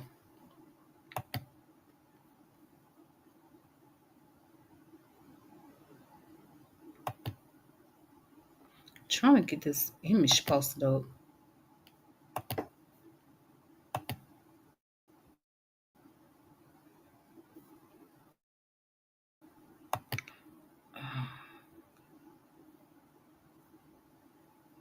Okay, that's weird. That's weird. Anyways, I'm just gonna read the lyrics because for some reason I can't post the lyrics up. I'm just gonna go ahead and read it. All right, so according to genius.com, right?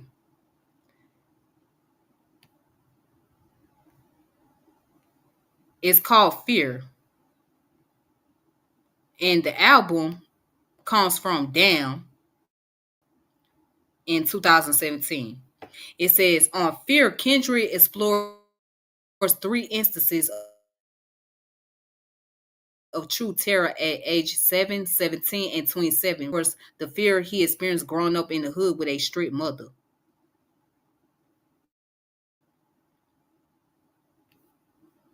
All right.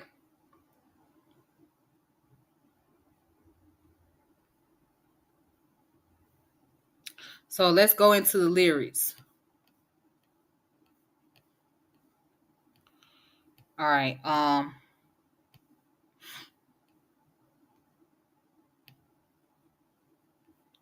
what the hell? All right, here we go. It says, Poverty paradise. I don't think I could find a way to make it on this earth. I've been hungry all my life. And then so it's his cousin calling. It says, What's up, fam? Yeah, it's your cousin Carl, man. Just giving you a call, man. I know you've been having a lot on your mind lately, and I know you feel like I know you feel like people ain't been praying for you, but you have to understand this, man, that we are a cursed people. Deuteronomy 28:28 says, The Lord shall smite thee with madness and blindness and astonishment of heart. See, family, that's why you feel like you got a chip over your shoulder. Until you follow his commandments, you're going to feel that way. Why God do I gotta suffer pain in my heart, carrying burdens full of struggle? Why God do I gotta bleed? Every stone thrown at you resting at my feet. Why God do I gotta suffer? Earth is no more, won't you burn this motherfucker? I don't think I could find a way to make it on this earth. Right? So in the lyrics, right, in the verse, he starts off saying, I'll beat your ass, keep talking back. I'll beat your ass, who brought you that? You stole it. I'll beat your ass if you say that game is broken. I'll beat your ass if you jump on my couch. I'll beat your ass if you walk in this house with tears in your eyes running from poo-poo and pennies.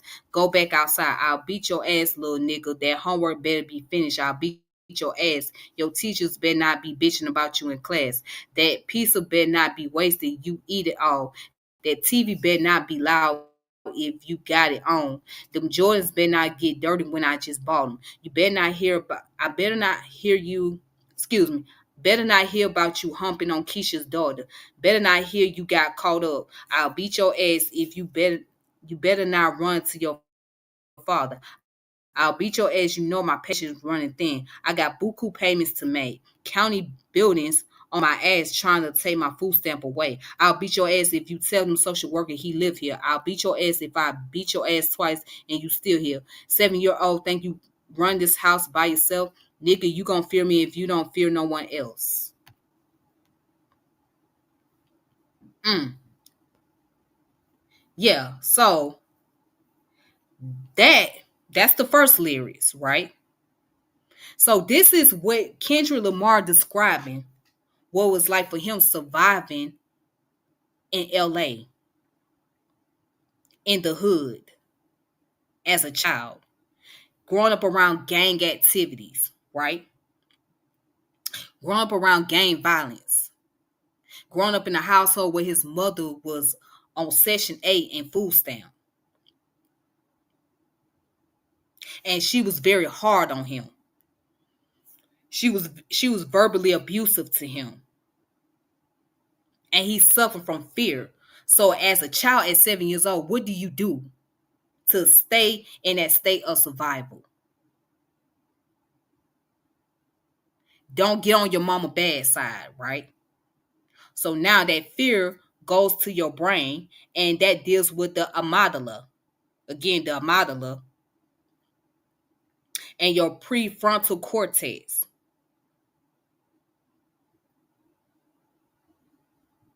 So the amygdala is sending that message to your medial prefrontal cortex, right? The MPC is telling it, hey, be careful doing this, because if you do this, this is what your mama gonna do to you. Your mama gonna end up doing this, man. You better not do that. So in this case, it's either fight or flee. So for him as a kid, he flee from his mother's discipline. He couldn't fight his mama, because if you know how it is in the black community, you fight your mama, that's your ass, right? So to avoid doing something to make her mad, he had to be careful. So he will flee away from being disciplined by her. Okay. Now, there's another part. I'm trying to pull this up. I wish I could show the lyrics. Oh my god, all this advertisement.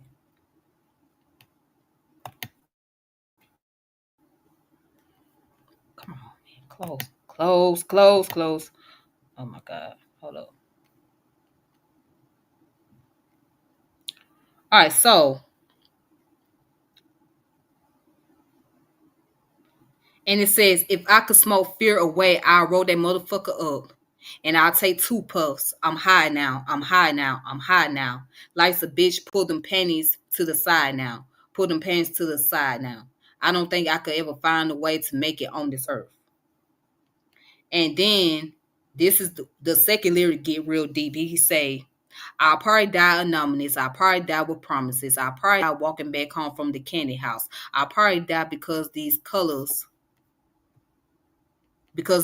are standing out. I probably die because I ain't know DeMarcus was snitching. I probably die at these house parties fucking with these bitches. I'll probably die from witnesses leaving me false accused. I'll probably die from thinking that me and your hood was cool. Or maybe die from pressing the line, acting too extra. Maybe die because these smokers are more than desperate. I'll probably die from one of these bats and blue badges. Body slam on black and white paint, my bone snapping. Or maybe die from panic or die from being too lax. Or die from waiting on it, die because I'm moving too fast. I'll probably die trying to buy weed at the apartments. I'll probably die trying to defuse two homies arguing. I'll probably die because that's what you do when you're 17. All works in a hurry. I wish I could control things. Mm, that's deep. That's deep. That's deep. That's the deep lyrics right there. Dang. Okay. That's deep. So at 17 years old, right? You're extra careful because you're involved in the street life. You caught up with homies that's out there banging hard. Now, flight or flee. Again, the amygdala and the middle prefrontal cortex. The amygdala send the message to the middle prefrontal cortex, and the prefrontal cortex is sending the message to the body, saying what it's got to do. So in his case, he's like, either I'm going to fight or I'm going to flee on this one. Because now he's in the street life at 17 years old in high school. And because he's marginalized as a black man.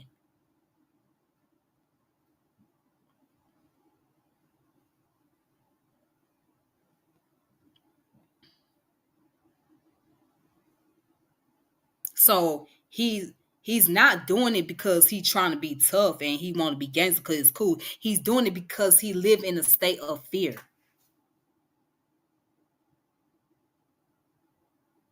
In a state of fear. Now let's get to the last lyrics of this song.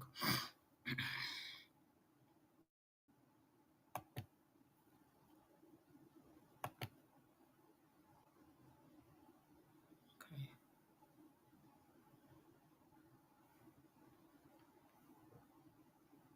All right, so let me see.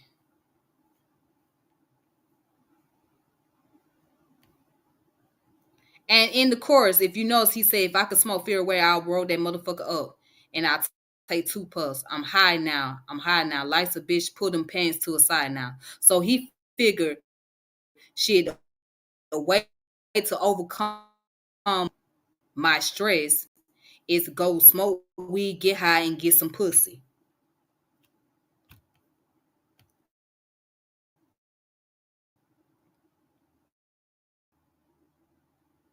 Get high and go get some pussy. And that's how I can relieve my stress. So in this case, he's being hypersexual, right? And he's getting high off of weed a lot.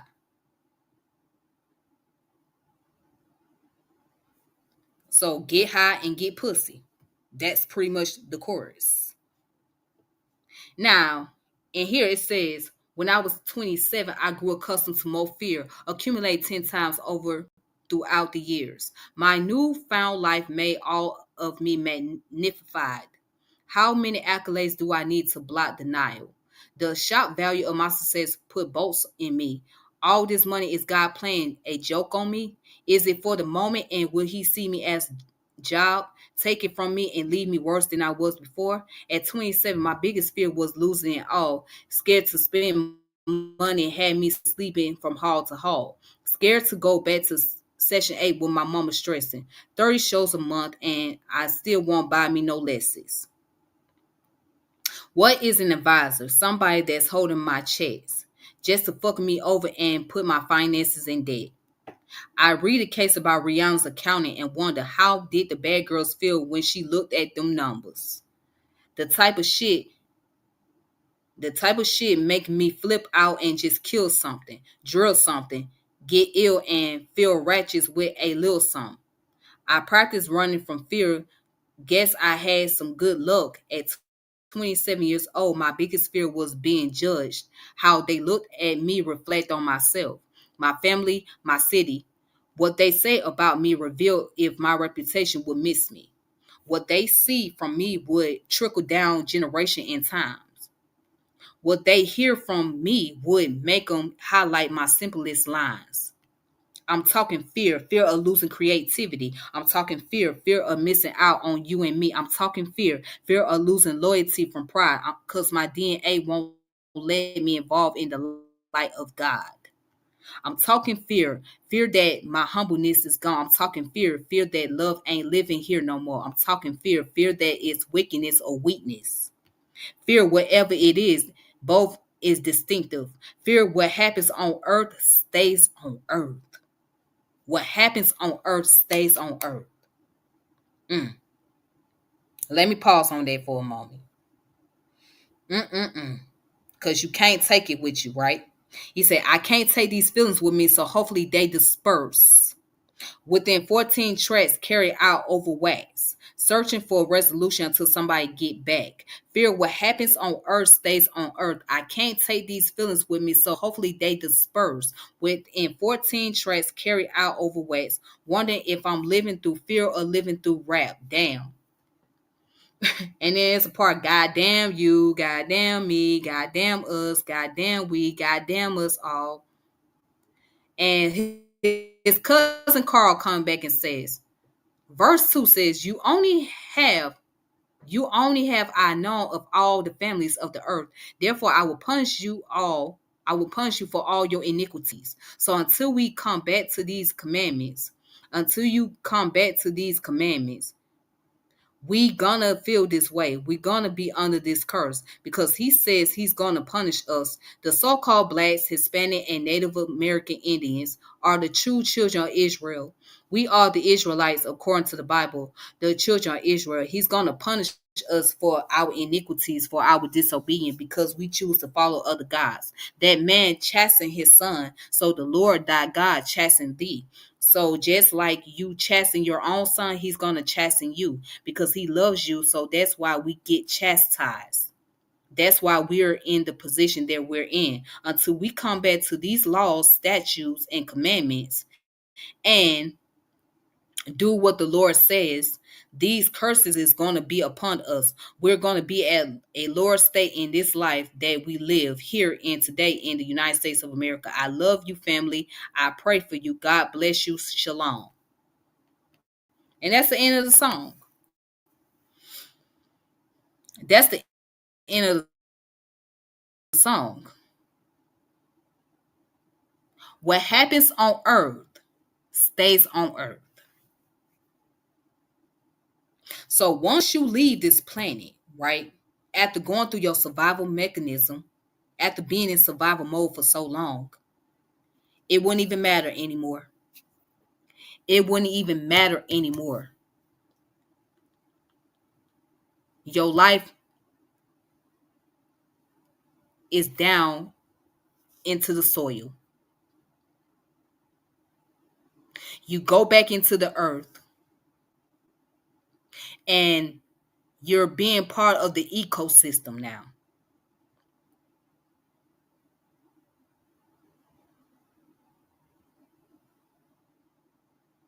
And your atoms, your molecules, all they're going to go back into what? The universe.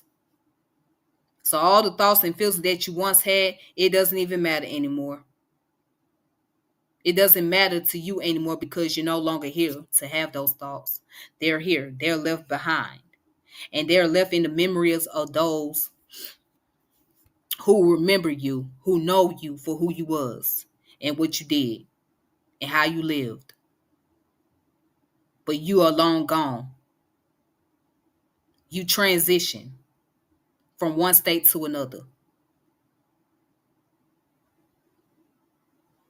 Energy cannot be created or it cannot be destroyed. It can only transfer from one state to another.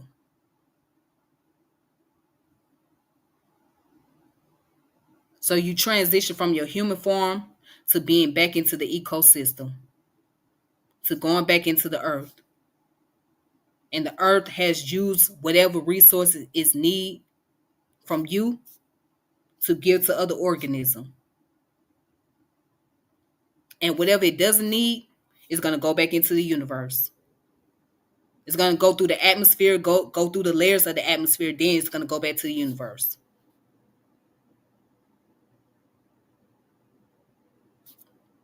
So, anyways, ladies and gentlemen, that is all I have for tonight. Thank you all for tuning in. I appreciate it. Make sure you like and subscribe to the channel. Hit the notification bell. I hope you guys was able to get some information out of this. And yes, I did use a lot of sources. All right, but I appreciate you all. Thank you for supporting. Shout out to the people in the chat. Shout out to the people that was watching. Shout out to everybody that tuned in. Make sure you like and subscribe to the channel, and I will keep you guys posted. So tomorrow, inshallah, or if things go well, I'm going to focus on the subject about teacher and student bond and relationship. The bond between teachers and student. Why it's important.